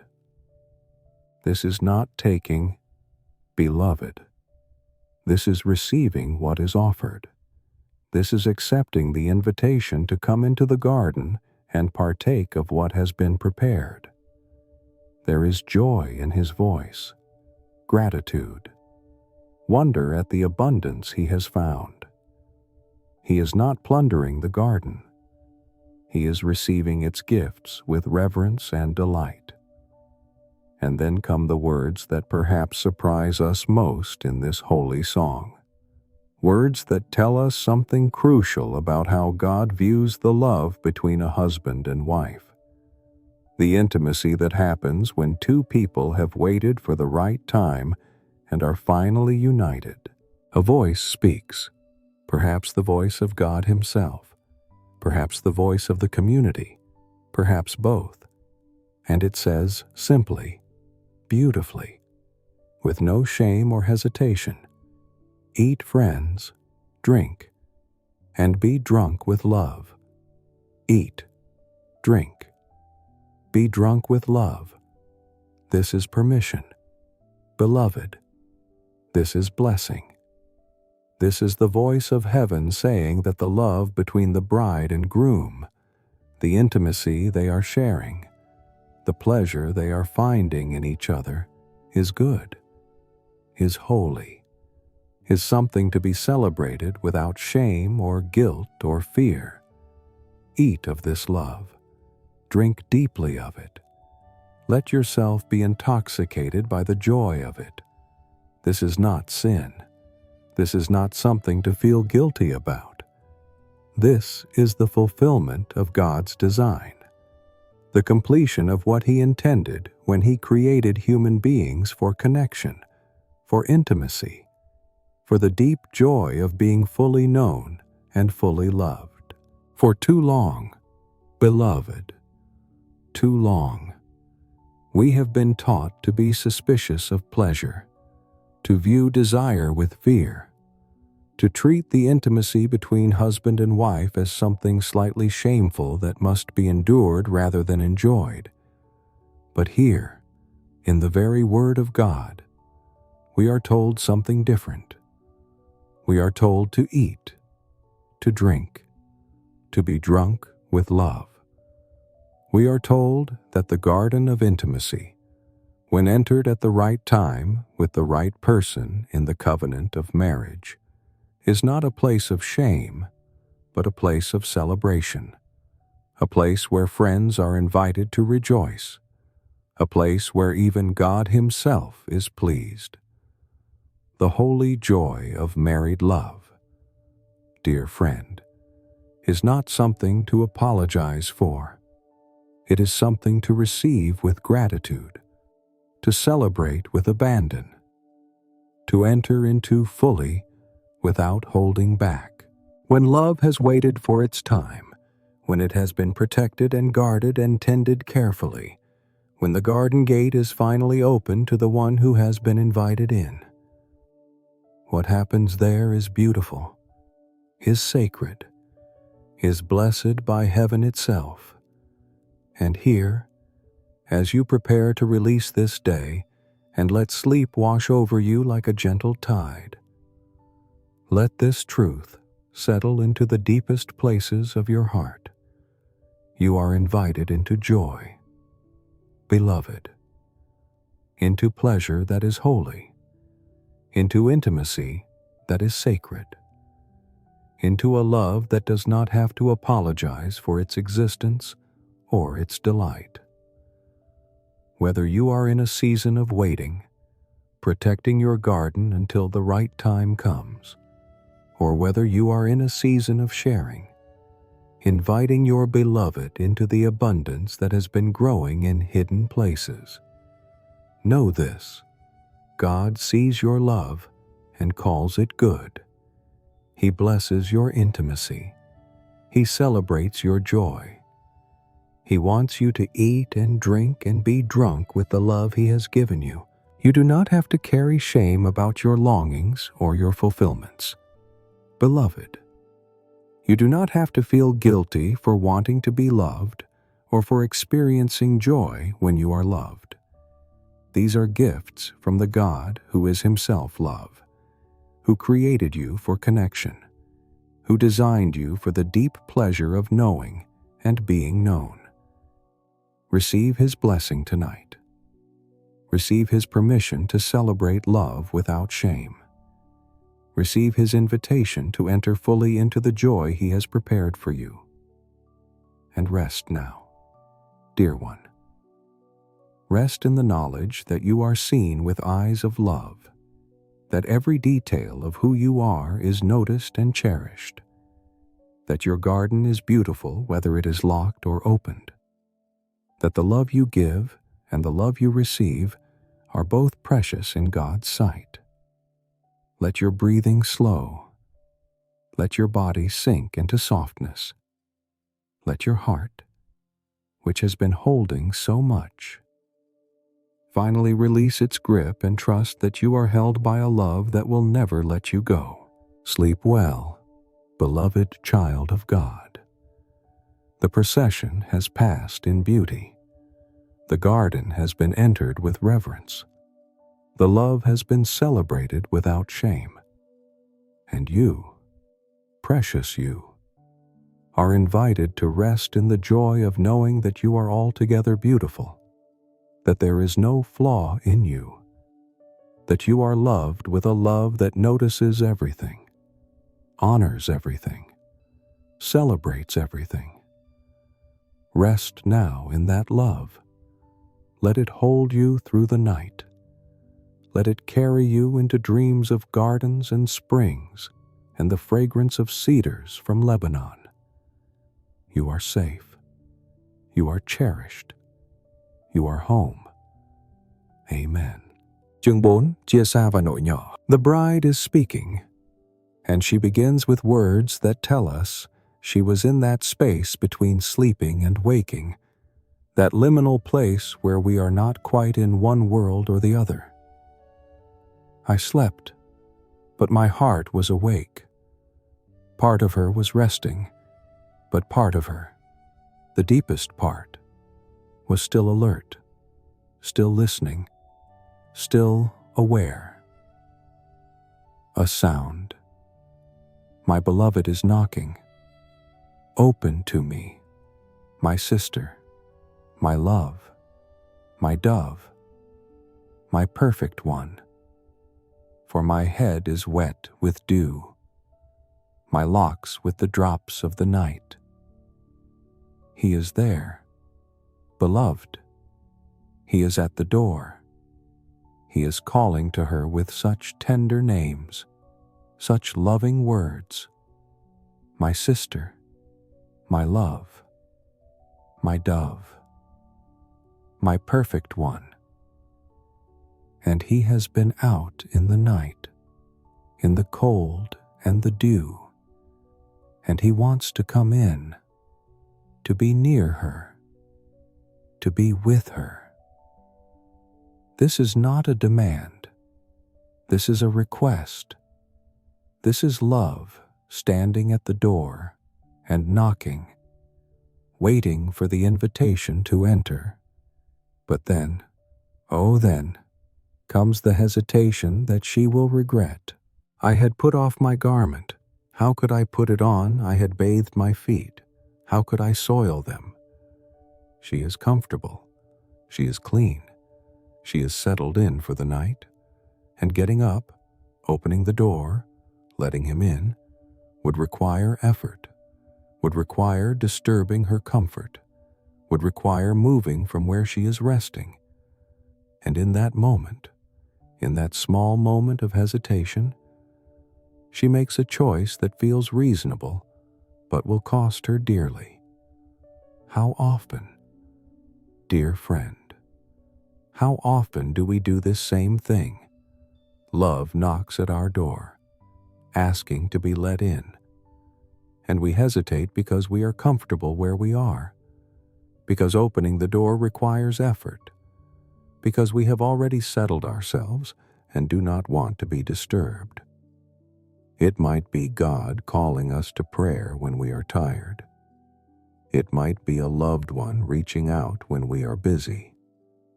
It might be an opportunity to show love that comes at an inconvenient time, and we think, later, I will respond later. This small delay cannot matter that much. My beloved put his hand to the latch, and my heart was thrilled within him. He tries the door himself, reaching for the latch, hoping perhaps that it is not locked, that he can enter even without her getting up. And suddenly, her heart responds. Suddenly, she realizes what she is doing, what she is about to lose. I arose to open to my beloved, and my hands dripped with myrrh, my fingers with liquid myrrh on the handles of the bolt. She gets up. She goes to the door. Her hands are covered with myrrh, that precious perfume. Perhaps she had been preparing herself, anointing herself, getting ready for him in some way. But she is too late. I opened to my beloved, but my beloved had turned and gone. My soul failed me when he spoke. I sought him, but found him not. I called him, but he gave no answer. The door opens to emptiness. He is gone. The moment of opportunity has passed, and her soul, oh, her soul fails within her. The grief, the regret, the desperate realization of what her small hesitation has cost her. It overwhelms her, and she begins to search, just as she did before in the night. But this time there is an added weight of knowing that she could have avoided this, that if she had only risen when he first knocked, he would still be here. I sought him, but found him not. I called him, but he gave no answer. The watchmen found me as they went about in the city. They beat me. They bruised me. They took away my veil. Those watchmen of the walls. The search is harder this time, beloved, more painful. The watchmen who simply questioned her before now treat her harshly, as if she is doing something wrong by being out in the night, searching. She is wounded in her seeking. She loses her veil, that covering that protected her modesty, her privacy. She is exposed and hurt, and still he is not found. And yet, she does not give up. I adjure you, O daughters of Jerusalem, if you find my beloved, that you tell him I am sick with love, even in her pain, even in her regret, even with the wounds from the watchman and the shame of her exposed state. She continues to seek. She asks for help. She admits her need. She confesses that she is sick with love. that she cannot rest until she finds him, that the separation is unbearable. And here, dear friend, as you feel your body sinking deeper into the softness beneath you, let me speak gently into the places where you carry regret, where you remember the times you hesitated when you should have opened the door, where you wish you could go back and make a different choice. Yes, there are consequences to our hesitations. Yes, we sometimes miss opportunities that do not come again in quite the same way. Yes, we can wound ourselves and complicate our path by our delays and our preference for comfort over love's call. But even then, even in the midst of regret and searching and the pain of absence, love does not die. It may be tested. It may be hidden for a time. It may feel impossibly far away. But if it is real love, true love, the kind of love that comes from God, it survives even our failures, even our mistakes, even our moments of choosing wrongly. The beloved has withdrawn, but he has not disappeared forever. He is teaching her something through his absence, showing her the cost of hesitation, helping her understand how precious his presence is and how quickly it can be lost when we take it for granted. This is not cruelty. Beloved, this is the refining work of love, the way that absence teaches us to value presence, the way that loss teaches us not to hesitate when love knocks at our door. Sometimes God withdraws his felt presence, not because he has abandoned us, but because he is teaching us to seek him more earnestly, to value him more deeply, to open the door more quickly when we hear his voice calling in the night. Let your breathing continue its slow, gentle rhythm, dear friend.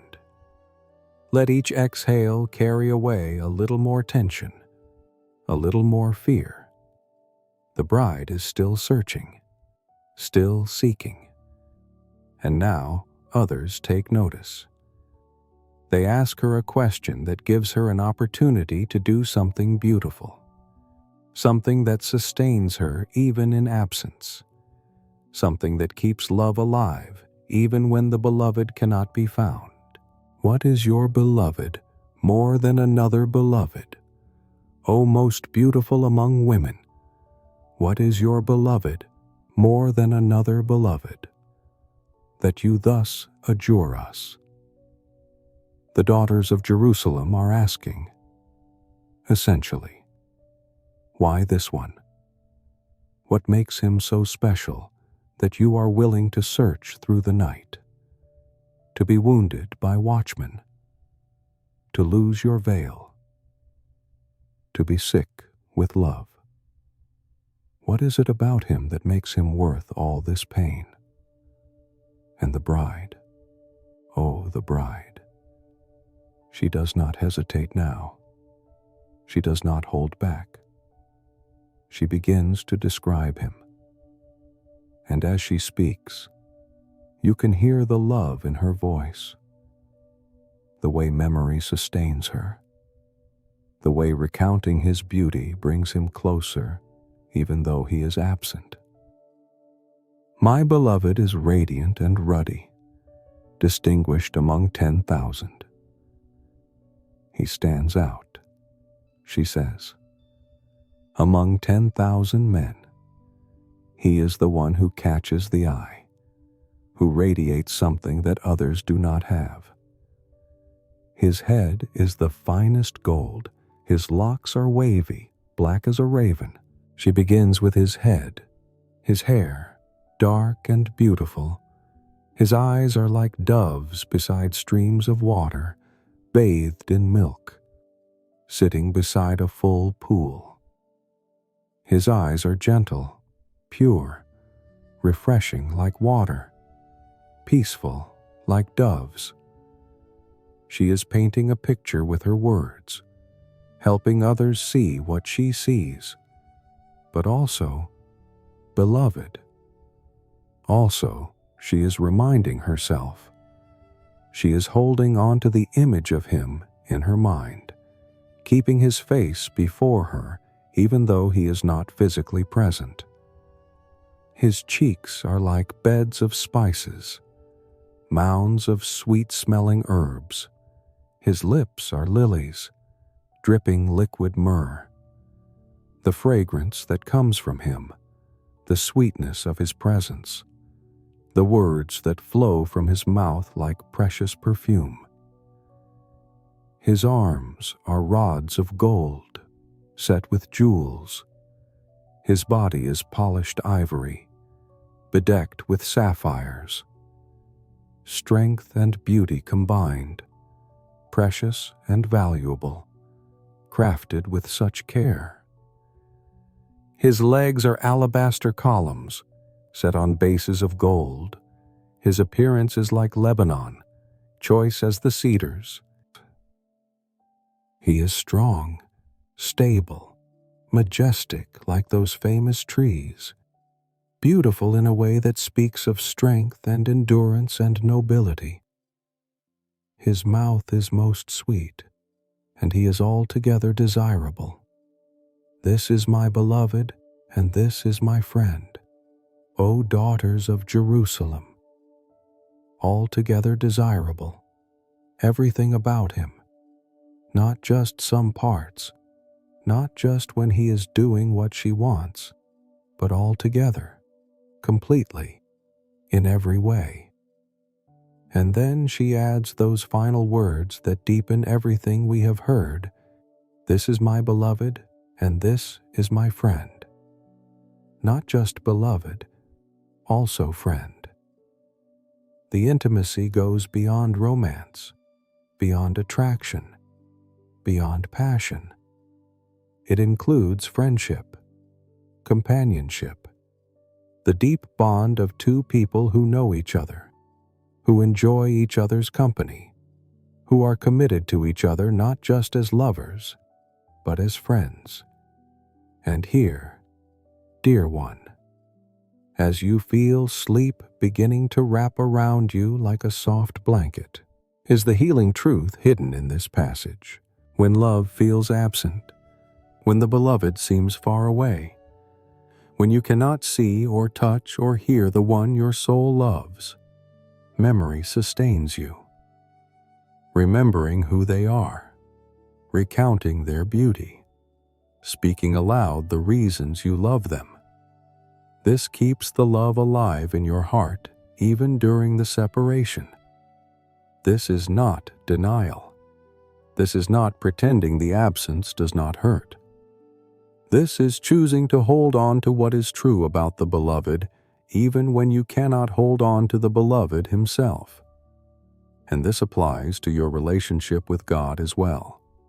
Beloved, there are seasons, dry seasons, when he feels far away, when your prayers seem to echo in empty space, when you cannot feel his presence no matter how hard you seek.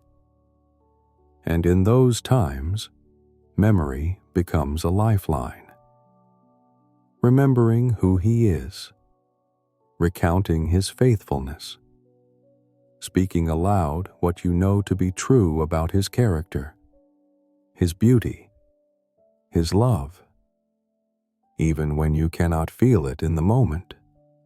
This is not fake faith. This is mature faith. This is the faith that says, even though I cannot see you right now, even though I cannot feel you, I know who you are. I remember what you have done, and I will keep speaking your beauty until I find you again. The daughters of Jerusalem listen to her description, and they are moved by it. They see through her eyes. They understand through her words why this beloved is worth seeking, worth waiting for, worth the pain of separation. And when we speak of what we love, when we recount the beauty we have known, we not only sustain ourselves, we also bear witness to others. We help them understand. We invite them into the story. We keep love alive, not just in our own hearts, but in the hearts of all who hear us speak. Now let your body become completely still. Dear friend, let every muscle soften. Let your mind begin to quiet like a lake when the wind stops blowing. We have walked through hesitation and loss. We have witnessed the bride searching and describing and holding on to love through memory. And now comes the moment of restoration, the return of peace, the reassurance that even when love seems lost, it is not gone forever. The daughters of Jerusalem respond to her description with a question that shows they have been moved, that they want to help. Where has your beloved gone, O most beautiful among women? Where has your beloved turned, that we may seek him with you? They are offering to join the search, to help her find what she has lost, to participate in her seeking. This is the gift of community. Beloved, when we are honest about our pain, when we share our longing, when we admit that we are searching and have not yet found, others can join us. We do not have to seek alone. And the bride, something has shifted in her. Perhaps in the very act of describing him, of remembering his beauty, of recounting why she loves him, she has remembered something else. She has remembered where he goes, what he loves, who he is. My beloved has gone down to his garden, to the beds of spices, to graze in the gardens, and to gather lilies. He has gone to his garden, the place of beauty and fragrance, the place where things grow. He has not disappeared into chaos or danger. He is in a place that makes sense, that is consistent with who he is. And then, beloved. Then she speaks the words that change everything, that restore her peace, that remind her of what has been true all along, even during the absence. I am my beloved's, and my beloved is mine. He grazes among the lilies. The mutual belonging has not changed. The separation was real. The absence was painful. But the fundamental reality of their love remains. I am his. He is mine. We belong to each other. The temporary loss of his presence does not mean the loss of the relationship. The silence does not mean the death of love. He is still hers. She is still his. And here, dear one, as your breathing becomes so slow and quiet that you can barely hear it, as your consciousness begins to drift toward the rest you so desperately need, receive this final truth, this word of comfort for every heart that has felt the pain of God's seeming absence. Even when you cannot feel him, even when he seems to have withdrawn, even when your seeking does not immediately find him, the fundamental truth remains unchanged. You are his. He is yours. The relationship has not ended. The love has not died. He may be teaching you something through the silence, refining your love through the absence, helping you learn not to hesitate when he knocks. But he has not left you forever. He is in his garden, among the lilies, in the places that are consistent with who He is. And when you remember who He is, when you recount His beauty, when you hold fast to what you know to be true, even when you cannot feel it, you will find your way back to peace. The separation is not the end of the story. Beloved, it is a chapter, sometimes a painful chapter, but not the conclusion. Love that is real survives the testing. Love that is true endures the absence. Love that comes from God cannot be destroyed by our failures or our hesitations, or even by the seasons when He withdraws His felt presence to teach us to seek Him more earnestly. You are His. He is yours. And nothing can ultimately separate you from the love that has claimed you, named you, called you beloved. So rest now, dear child of God. Rest in the knowledge that even in your regret, even in your searching, even in the moments when you hesitate and miss the opportunity, love does not abandon you. Rest in the assurance that memory can sustain you, that recounting His beauty keeps your heart alive, that holding on to what you know to be true about Him carries you through the darkness until the morning comes and you find Him again.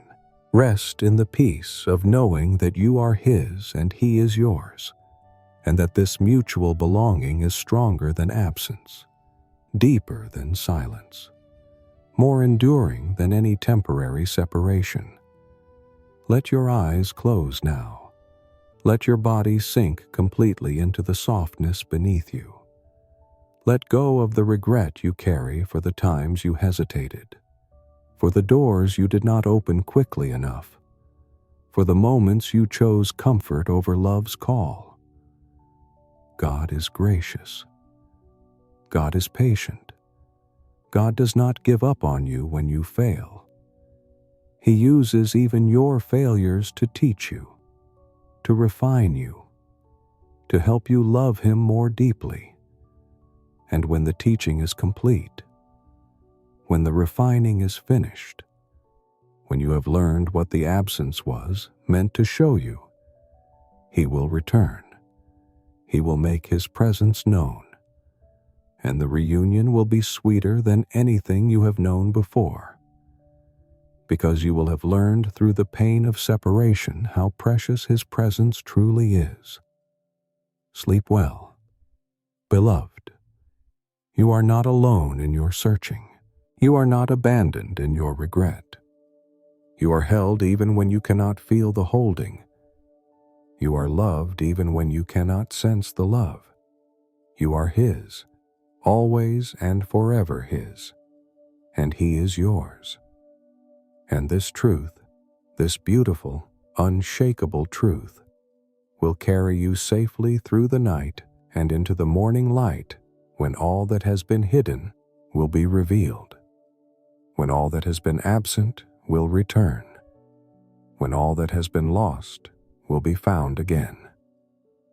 Rest now in that promise. Rest now in that love. Rest now in the arms of the one who will never, ever let you go. Amen. Chapter 5. Love as strong as death. The beloved speaks to his bride again, and listen to how his words echo what he said before. But now there is something different in them, something that speaks of a love that has been through the fire and come out refined. You are beautiful as Tirzah, my love, lovely as Jerusalem, awesome as an army with banners. He compares her beauty to cities, to places of significance and strength. Tirzah, a name that means delight, was once a royal city. Jerusalem, the holy city, the place where God's presence dwelt. She is not just pretty, beloved. She is significant. She is majestic. She is awesome in the truest sense of that word, inspiring awe like an army arranged in perfect order, powerful and beautiful at once. Turn away your eyes from me, for they overwhelm me. There is an intensity to her now that almost undoes him. The way she looks at him, the depth in her gaze. It is too much, too powerful, overwhelming in its beauty and its honesty. Love that has been tested carries a weight, a depth, that new love does not yet possess. It sees more. It knows more. It holds more. And sometimes that depth is almost too much to bear, even for the one who loves her. And then he begins again to describe her beauty, using many of the same images he used before. Your hair is like a flock of goats leaping down the slopes of Gilead. Your teeth are like a flock of ewes that have come up from the washing. All of them bear twins. Not one among them has lost its young. The same comparisons, the same attention to detail, the same delight in her physical beauty. But now these words carry the weight of having said them before, of having meant them then, and meaning them still, of beauty that does not fade even after time and testing and the pain of separation. This is what mature love looks like. Dear friend, it does not stop seeing beauty. It does not take the beloved for granted. It continues to notice, to appreciate, to speak words of affirmation and delight. The early passion that speaks these words for the first time is beautiful. But the enduring love that speaks them again and again, that continues to see beauty even after familiarity has set in, even after difficulties have been faced, even after the relationship has been tested, that is a deeper beauty, a more precious gift. There are 60 queens and 80 concubines, and virgins without number. My dove, my perfect one, is the only one of her mother, pure to her who bore her. Even if there were countless other women, even if he had every option in the world, she would still be the one he chooses. She is unique. She is irreplaceable. She is not just one among many. She is the only one. There is something about her, something that cannot be duplicated or replaced, that makes her his choice, his treasure, his beloved above all others. The young women saw her and called her blessed, the queens and concubines also, and they praised her. Even other women recognize her beauty, her worth, her blessedness. This is not the beauty that comes from competition or comparison. This is the beauty that comes from being loved well, from being secure in that love, from knowing deep in your bones that you are cherished.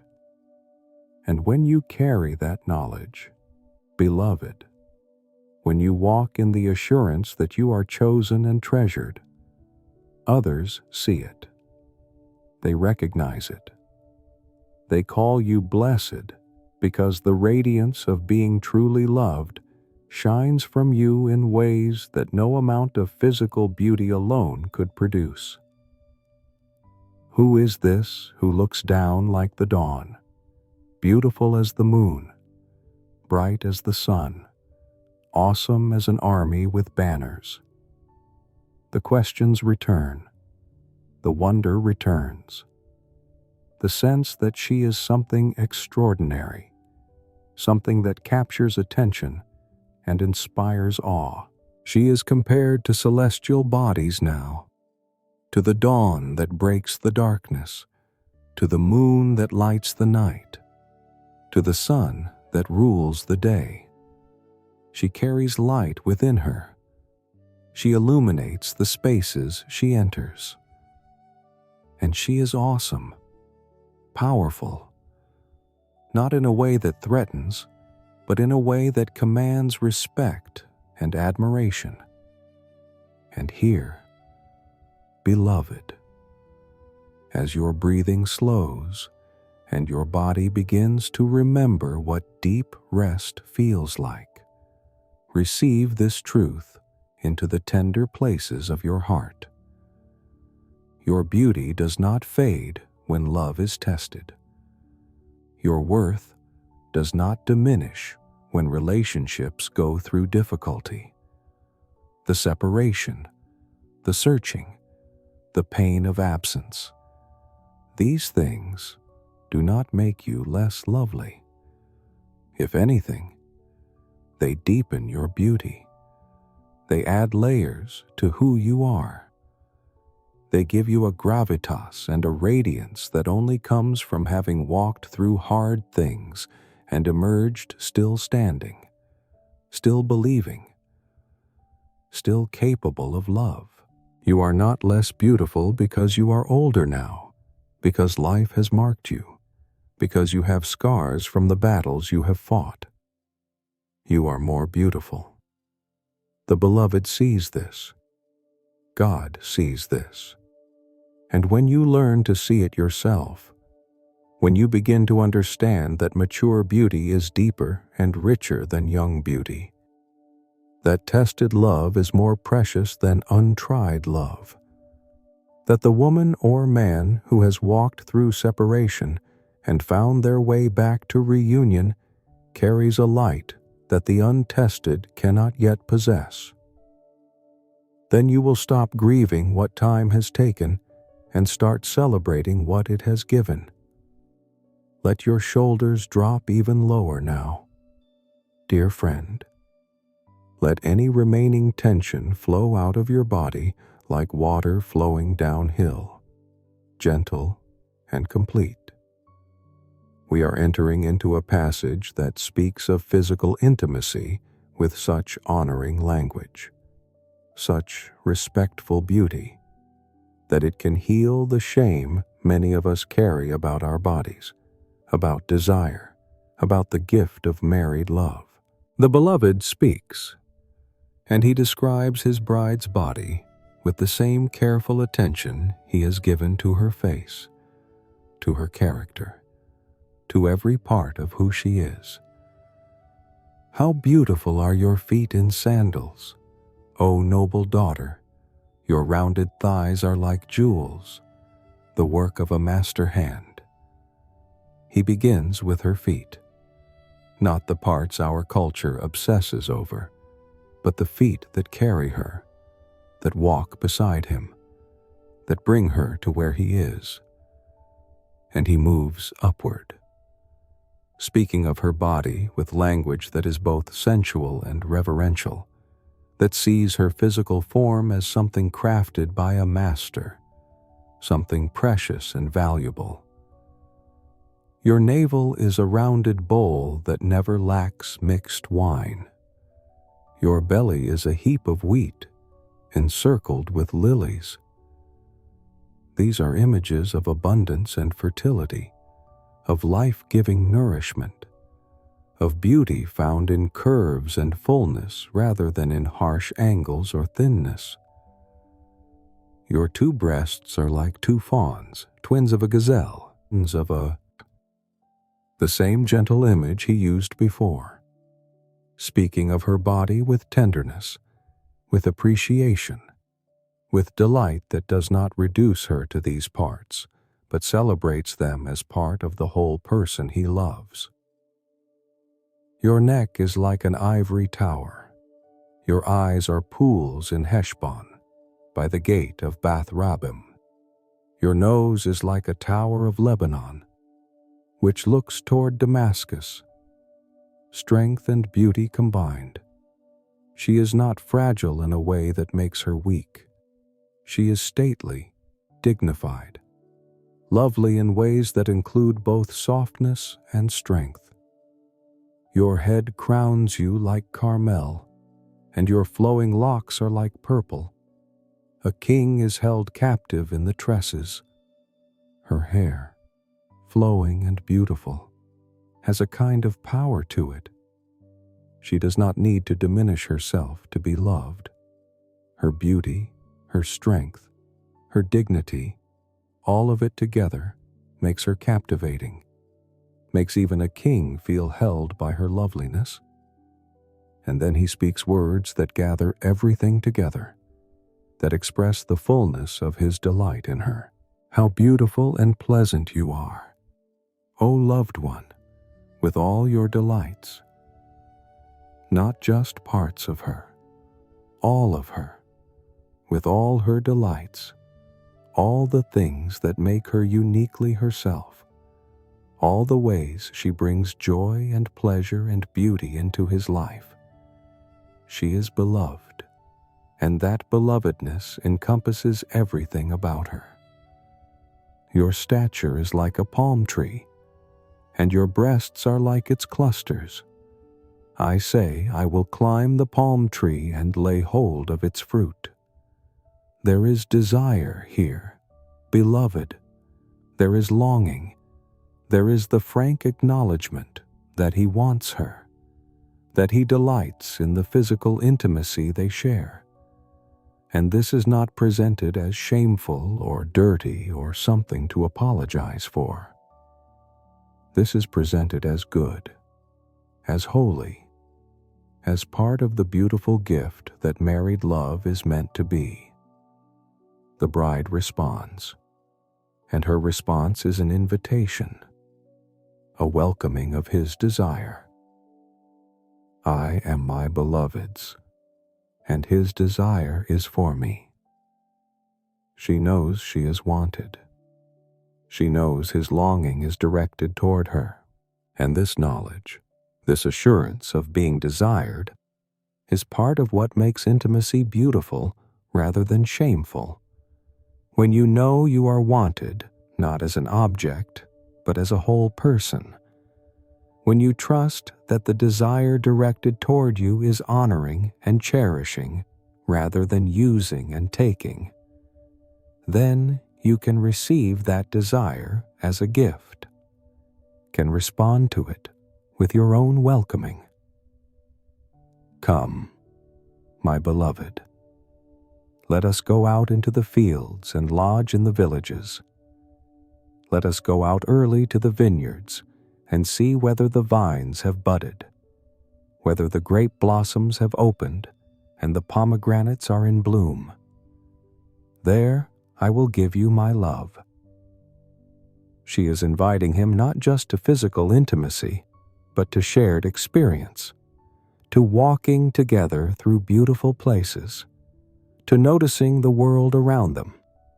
And in that context, in that atmosphere of shared life and beauty and attention to what is growing, there she will give him her love.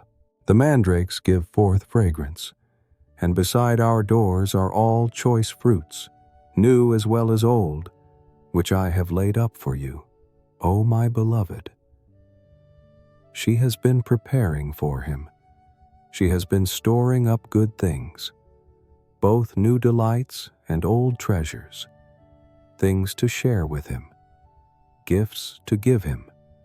Love that has matured knows how to give, knows how to prepare, knows how to lay up treasures for the beloved rather than always taking, always demanding, always focused on receiving.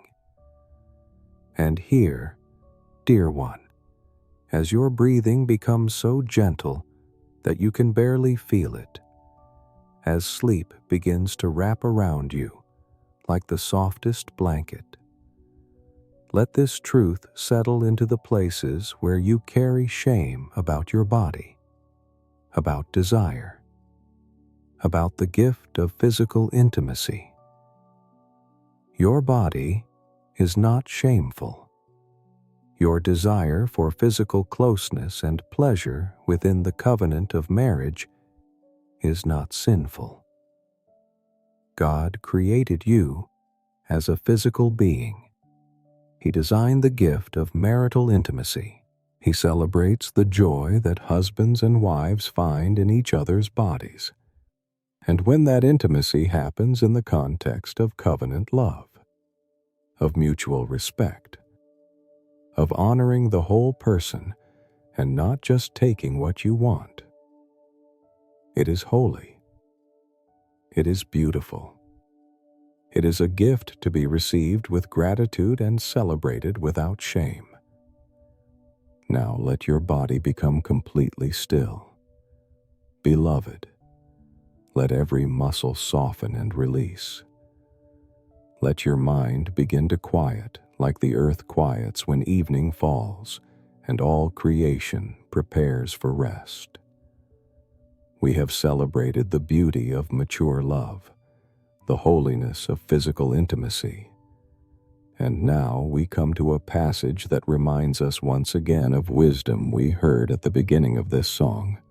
Wisdom that must be repeated because we so easily forget it. Wisdom about protecting love and not rushing what needs time to grow.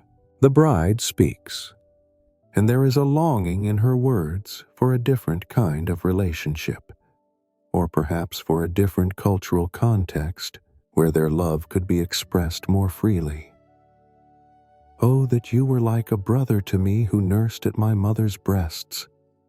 If I found you outside, I would kiss you, and none would despise me. She is wishing that their relationship had the kind of social acceptability that family relationships have, that she could show affection to him in public without fear of judgment or shame. In her culture, brothers and sisters could embrace and kiss in greeting without anyone thinking it inappropriate. But lovers, especially before marriage, had to be more careful, more hidden, more protective of their reputations. I would lead you and bring you into the house of my mother, she who used to teach me. I would give you spiced wine to drink, the juice of my pomegranate. She wants to bring him into her family home, into the place where she was taught and shaped, wants to share with him the things that nourished her, wants the integration of their love with her history and her family. This desire for integration, for love to be woven into all the parts of life rather than kept separate and hidden, is a sign of love's maturity, love's desire for permanence and public recognition. His left hand is under my head, and his right hand embraces me. The same image of intimate embrace that we heard before, of being held by the beloved, of resting in that holding. And then, once more, the refrain that has echoed throughout this song, the wisdom that keeps returning because it is so essential, so easily forgotten, so crucial to love's health and flourishing. I adjure you, O daughters of Jerusalem, that you not stir up or awaken love until it pleases. Do not rush this. Do not force it. Do not try to make love happen before its time. Even here, even after all the celebrating of their love, even after the descriptions of intimacy and beauty and desire, the wisdom remains. Love has its own rhythm, its own timing, its own seasons that must be honored. And here, beloved, as you feel yourself drifting toward sleep like a leaf drifting on a gentle stream, as your consciousness begins to blur and soften and release its grip on the day, receive this final word of wisdom for this chapter. Love that is worth having is worth protecting. It is worth waiting for. It is worth refusing to rush or force or awaken before its proper time.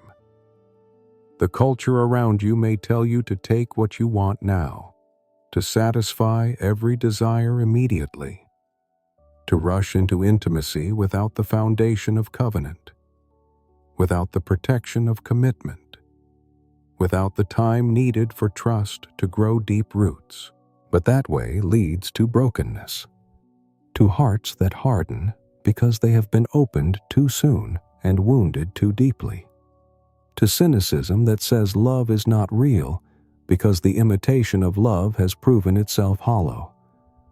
But love that waits, beloved, love that honors the seasons, love that refuses to be rushed even when desire is strong and waiting is hard, that love grows deep and strong, that love develops roots that can weather storms, that love builds a foundation that can support the weight of a lifetime together, that love protects itself by refusing to expose itself before the time is right, by staying in the cleft of the rock until the beloved has proven himself trustworthy, by keeping the garden locked until the one who has the key has demonstrated that he will tend it carefully and not trample what grows there. So be patient with yourself, dear one. Be patient with your story. Be patient with the unfolding of love in your life. If you are in a season of waiting, trust that the waiting is not wasted. It is protecting something precious, allowing something beautiful to grow, preparing you for a love that will be worth all the patience it required. If you are in a season of enjoying the fulfillment of love, do not take it for granted. Continue to notice, to appreciate, to speak words of beauty and affirmation. Continue to honor the gift you have been given, to protect it, to refuse to let it be diminished by carelessness or familiarity, or the assumption that what you have will always be there without tending. Love is strong, beloved. Love endures. Love survives testing and grows through difficulty. But love also needs protection. It needs the wisdom to know when to wait and when to advance, when to speak and when to be silent, when to open the door and when to keep the garden locked. And when you learn this wisdom, when you live by this rhythm, when you honor the seasons that God has built into love itself, you will find that love becomes not a burden, but a joy, not a source of anxiety, but a place of rest, not something that drains you, but something that fills you with life and beauty and the deep satisfaction of knowing you are loved well and loving well in return. Rest now, beloved child of God. Rest in the knowledge that your beauty does not fade, that your body is not shameful, that the love you long for or the love you enjoy is a gift from the God who is himself love. Rest in the assurance that you do not have to rush, do not have to force, do not have to awaken love before its time. Rest in the promise that mature love is deeper and richer than young love, that tested love is more precious than untried love, that the intimacy that happens in the context of covenant and respect and patience is more beautiful than anything that is rushed or taken or forced. Let your eyes close now. Let your breathing slow to almost nothing. Let your heart, which has been holding so much, finally release and rest. You are held by a love stronger than death, more enduring than the grave, more faithful than the rising of the sun. You are seen with eyes that find you altogether beautiful. You are cherished by one who will never stop celebrating who you are becoming, who you have always been in his eyes. Sleep now in that love. Rest now in that assurance. Let go now of everything you have been carrying. You are home. You are safe. You are beloved. Amen. Chapter 6. Love never ends. Breathe deeply with me now. Beloved, let the air fill your lungs slowly, like water filling a well, deep and sustaining. We have journeyed through this garden of love together. We have watched love awaken from patient waiting. We have witnessed separation and reunion. We have celebrated intimacy and beauty and the wisdom of protecting what is precious. And now we come to the heart of it all, to the words that gather everything we have heard and lift it to a height we could not have imagined when we began. We come to the theological summit of this song, to the declaration that will echo through eternity, to the truth that changes everything. A voice speaks, asking a question that frames what is about to come. Who is that coming up from the wilderness, leaning on her beloved? She is emerging from the wilderness, that place of testing and difficulty, that barren landscape where survival is hard and comfort is scarce. But she is not alone. She is not walking under her own strength. She is leaning on her beloved, drawing support from him, being carried by his strength when her own is not enough. This is what love does. Dear friend, it allows us to lean. It gives us someone to draw strength from. It carries us through the wilderness we could not cross alone. Under the apple tree I awakened you. There your mother was in labor with you. There she who bore you was in labor. The beloved speaks, reminding her of beginnings, of the place where life started, where she came into being. There is something profound here about origins, about the cycles of life and love, about how we are always returning to foundational places, always remembering where we began. Love awakens us in the places where life itself began, in the spaces where we were first brought into the world. And then, beloved, then come the words that will take your breath away, that will settle into your heart like a seed that grows into a mighty tree, that will sustain you through every season for the rest of your life. Listen carefully. Let every word sink deep. Set me as a seal upon your heart, as a seal upon your arm. For love is strong as death. Jealousy is fierce as the grave. Its flashes are flashes of fire, the very flame of the Lord. Set me as a seal upon your heart. A seal is a mark of ownership, of identity, of permanent belonging. In the ancient world, a seal was pressed into wax to show who something belonged to authenticate it, to protect it from tampering. The bride is asking to be placed on his heart in this way, to be carried there always, to be so woven into his being that she cannot be separated from him, and upon his arm as well, where others can see, where his strength is displayed, where his actions flow from. She wants to be part of his inner life and his outer life, his private thoughts and his public actions, his heart and his strength. Why? Because, beloved, because love is strong as death.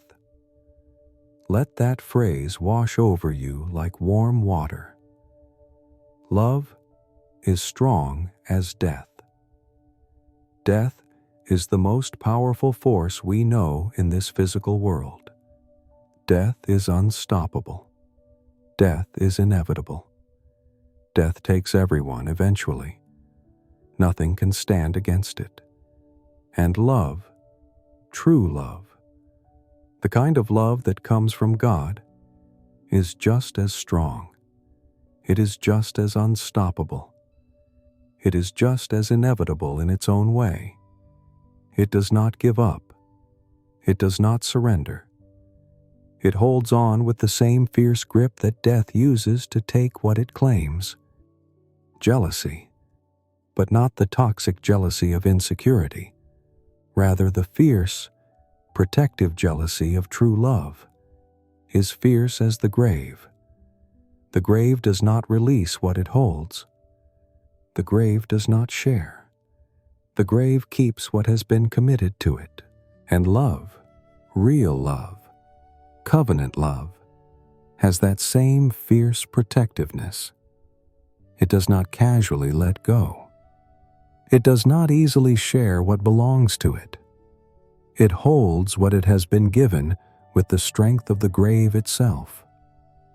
Its flashes are flashes of fire, the very flame of the Lord. Love burns, beloved. Love is fire, not a destructive fire that consumes and leaves only ash, but the fire of God Himself, the flame that burns but does not destroy, like the bush that Moses saw burning but never consumed. This love is divine in its origin. It comes from the Lord. It carries His nature. It burns with His intensity. When you feel love in its fullness, when you experience the depth and power of it, you are touching something of God Himself, feeling an echo of His own heart, experiencing a taste of the fire that burns at the center of all reality. And then, oh beloved, then come the words that seal this truth, that protect it from being cheapened or misunderstood, that lift it beyond anything merely human. Many waters cannot quench love, neither can floods drown it. If a man offered for love all the wealth of his house, he would be utterly despised. Many waters cannot quench love. All the difficulties, all the trials, all the storms that life brings, they cannot put out this fire. Floods cannot drown it. Even when everything else is swept away, even when the waters rise and cover everything, love survives. Love endures. Love remains. This is not a romantic exaggeration. Dear friend, this is a theological truth. Love that comes from God. Love that is rooted in His nature. Love that participates in His own eternal flame. Cannot be extinguished by anything this world throws at it. And love cannot be bought. If someone tried to purchase love with all their wealth, with everything they own, with all the treasures they have accumulated, they would be despised for even trying. Because love is not a commodity. Love is not something that can be traded or bargained for. Love is a gift that must be freely given and freely received. It has infinite value precisely because it cannot be purchased, cannot be earned, cannot be manufactured or manipulated into existence. And here, beloved, as your breathing slows and your body begins to remember what deep rest feels like, Let this truth about love transform how you understand God's love for you. If human love, at its best, is strong as death, if human love cannot be quenched by many waters or bought with all the wealth in the world, how much stronger is the love of God? How much more enduring is the love of the one who is love itself, who does not merely have love, but is love in his very essence. The love that God has for you, dear child, is stronger than death. It is fiercer than the grave. It burns with the very flame of heaven. And nothing in all creation can quench it or drown it or separate you from it. Not your failures, not your sins, not your doubts, not your fears, not the worst thing you have ever done or the darkest place you have ever been. Many waters cannot quench his love for you. Floods cannot drown it. And no amount of good works, no accumulation of religious achievements, no offering of wealth or success or perfection could ever purchase what he freely gives. You are loved, beloved, loved with a love as strong as death, loved with a love that cannot be quenched, loved with a love that burns with the very flame of God himself. And that love will hold you through everything, will carry you through every wilderness, will never let you go no matter how fierce the storms or how dark the night. This is the truth that the Song of Solomon has been pointing toward all along. This is the ultimate reality that all human love reflects and points to. You are loved by God with a love that will never end, never fail, never diminish, never be extinguished. Rest in that tonight. Let it sink into every cell of your being.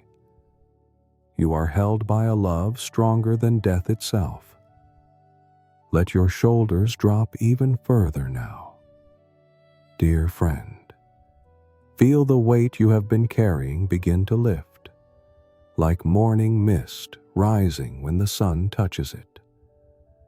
We have heard the great declaration about love's power and permanence, and now we turn to something more practical, more grounded in the everyday realities of how love is protected and how it grows from innocence to maturity. The brothers speak, and they are thinking about their younger sister, about her future, about their responsibility to protect her until she is ready for love. We have a little sister, and she has no breasts. What shall we do for our sister on the day when she is spoken for? She is young, not yet physically mature, not yet ready for the love and intimacy that will one day be hers. And they are asking the question that every family that loves asks: how do we protect her? How do we prepare her? How do we ensure that when the time comes for love, she is ready? If she is a wall, we will build on her a battlement of silver, but if she is a door, we will enclose her with boards of cedar. They are speaking in images, using metaphors to describe two different kinds of people and how they need different kinds of protection. If she is a wall, if she has boundaries, if she knows how to protect herself, if she has that inner strength that can say no when needed, then they will honor that, will build on it, will add to her protection with silver battlements, making her even stronger.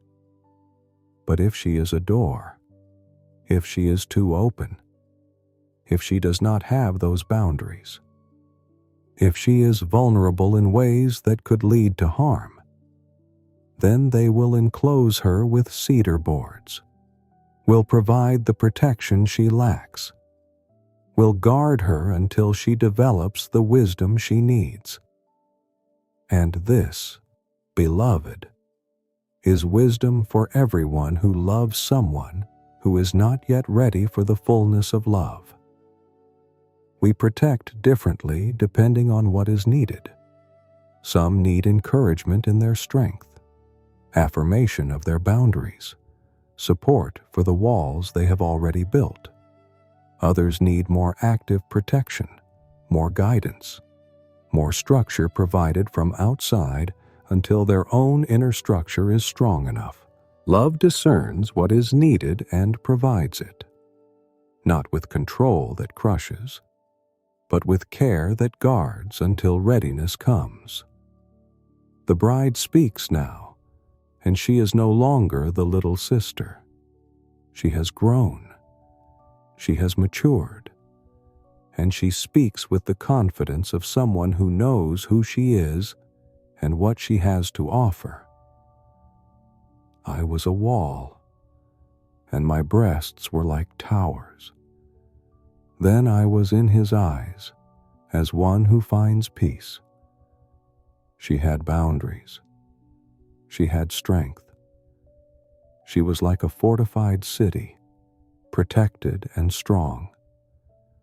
And because of this, because she did not give herself away carelessly, because she guarded what was precious until the right time, when her beloved saw her, she was to him as one who brings peace, not anxiety, not chaos, not the turmoil that comes from relationships that move too fast or give too much too soon, but peace, the deep, settled peace of love that has been protected and is now ready to be shared. Solomon had a vineyard at Baal Hamon. He let out the vineyard to keepers.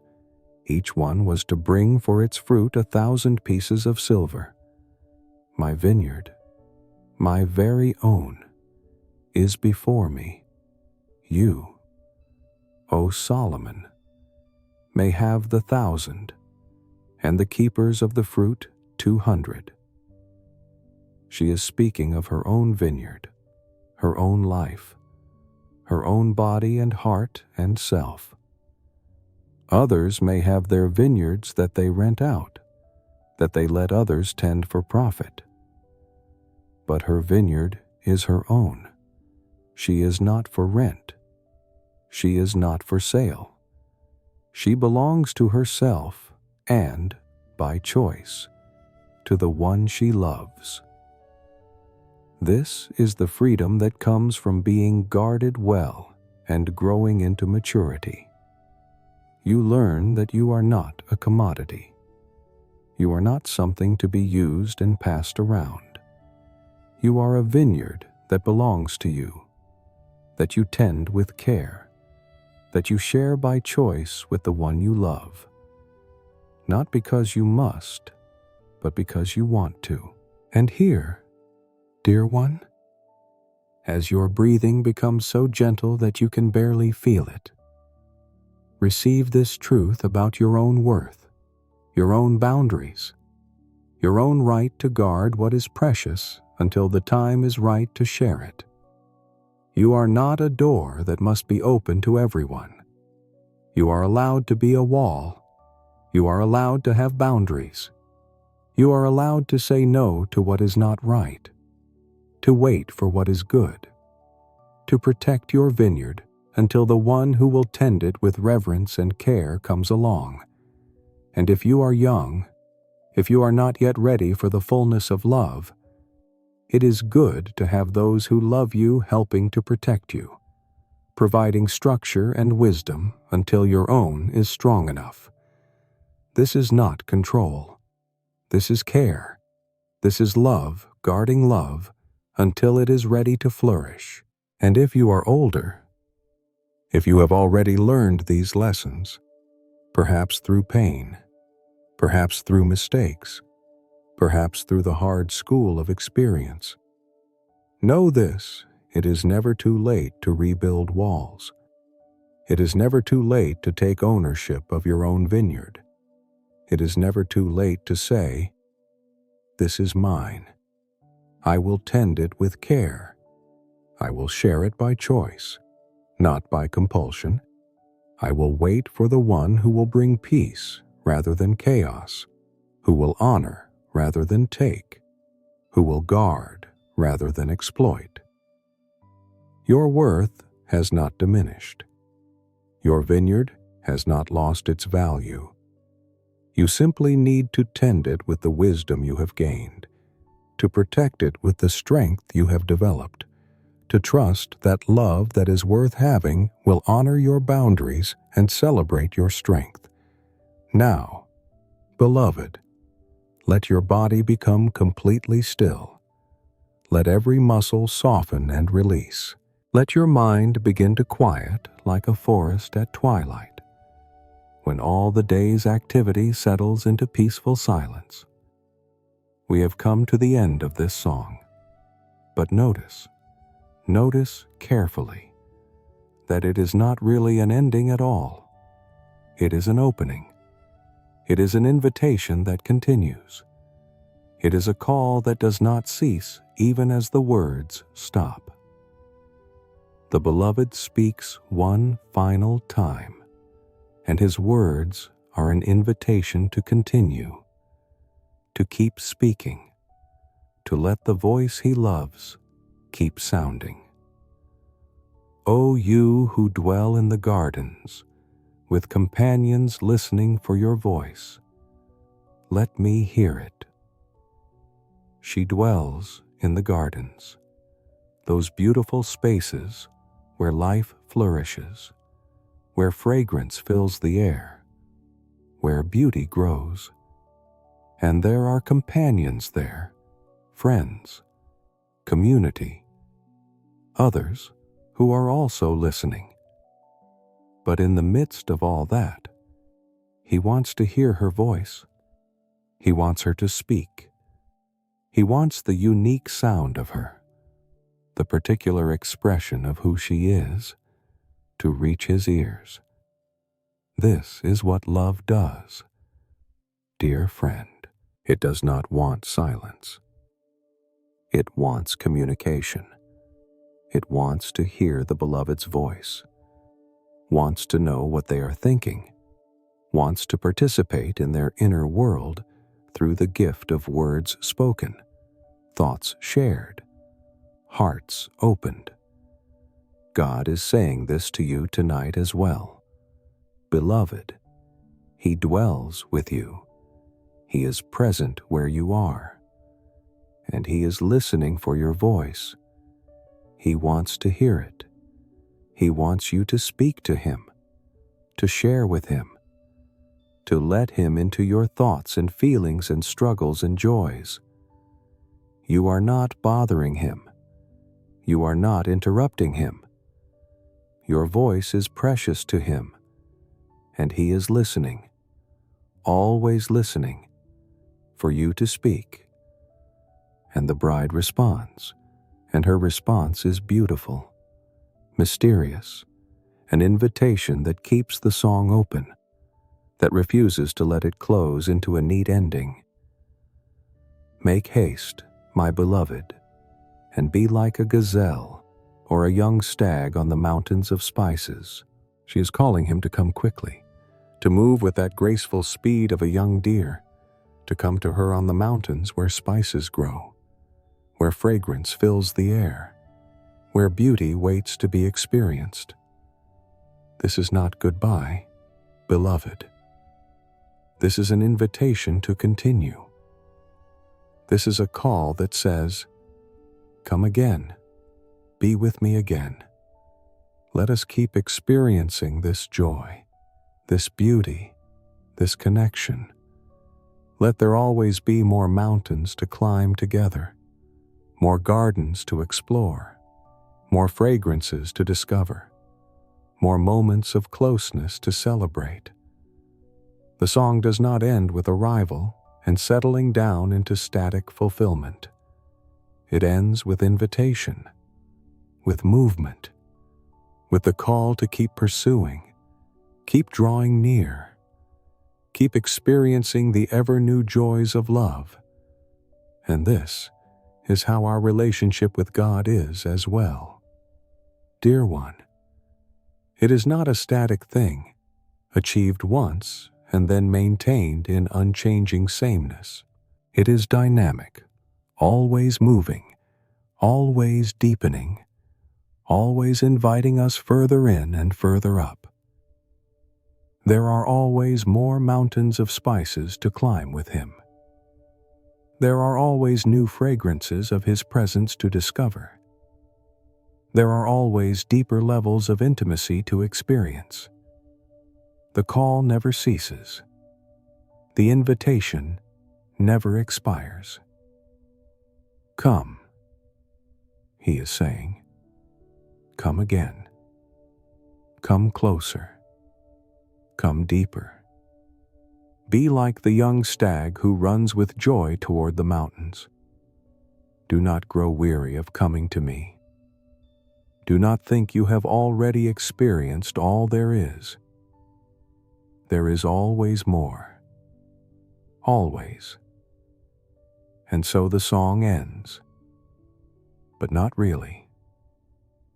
It ends with an invitation hanging in the air, with a call that continues to echo, with a longing that is satisfied and yet continues to seek even deeper satisfaction. This is the mystery of love, beloved. It fulfills us and yet makes us hungry for more. It satisfies us and yet awakens greater desire. It gives us rest and yet calls us to keep climbing, keep seeking, keep running toward the mountains where spices grow. And tonight, as you prepare to release this day and let sleep wash over you like a gentle tide, as your eyelids grow too heavy to keep open and your thoughts begin to blur into dreams, receive this final word, this benediction, this blessing that gathers everything we have heard in this song. You can rest now, beloved. You can lay down the burden you have been carrying. You can stop striving and simply be held. Because you are loved, loved with a love as strong as death, loved with a love that many waters cannot quench, loved with a love that burns with the very flame of God Himself. You do not have to earn this love. You cannot purchase it with all the wealth you could ever accumulate. It is simply yours, freely given, permanently bestowed, unshakably certain. You are the beloved of God. You are His bride. You are His garden, His dove, His perfect one, and His eyes see you as altogether beautiful. There is no flaw in you that His love cannot embrace, no wound in you that His love cannot heal, no darkness in you that His love cannot illumine. So rest now, dear child. Rest deeply. Rest fully. Rest in the knowledge that the one who loves you is strong enough to hold you through anything, tender enough to handle your fragility with care, patient enough to wait for you to come to Him in your own time, and passionate enough to pursue you with a love that will never give up, never let go, never diminish. You are held by a love that is stronger than death. You are known by a love that sees everything and cherishes everything it sees. You are called by a love that will keep inviting you, keep pursuing you, keep drawing you closer for all eternity. The winter is past, beloved. The flowers have appeared. The time of singing has come. The voice of the turtle dove is heard in the land. Spring has arrived in your soul, and summer is coming. And beyond that autumn's richness, and even winter's necessary rest, and then spring again, and always, always the cycle continues. And through it all, through every season, you are held by a love that never ends. Let your eyes close now. Let your breathing slow to almost nothing. Let your heart, which has been holding so much, finally release and rest. You are home. You are safe. You are loved beyond measure and without end. Sleep now in the arms of the one who is love itself, who created you for love, who will love you through this night and into tomorrow, and for all the tomorrows that will ever come. You are His. He is yours, and nothing will ever change that. Make haste, beloved. Run with joy toward the mountains where He waits for you, where spices grow and fragrance fills the air, where His voice calls your name and His arms are open to receive you. But not tonight. Tonight, you rest. Tonight, you sleep.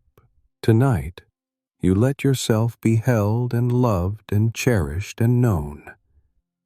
And tomorrow, when the sun rises and you open your eyes to a new day, you will hear the invitation again. Come, come again. Come closer. Come home. Rest now. Precious child of the eternal beloved. You are altogether beautiful. You are deeply loved. You are safely held, and you always, always will be. Amen.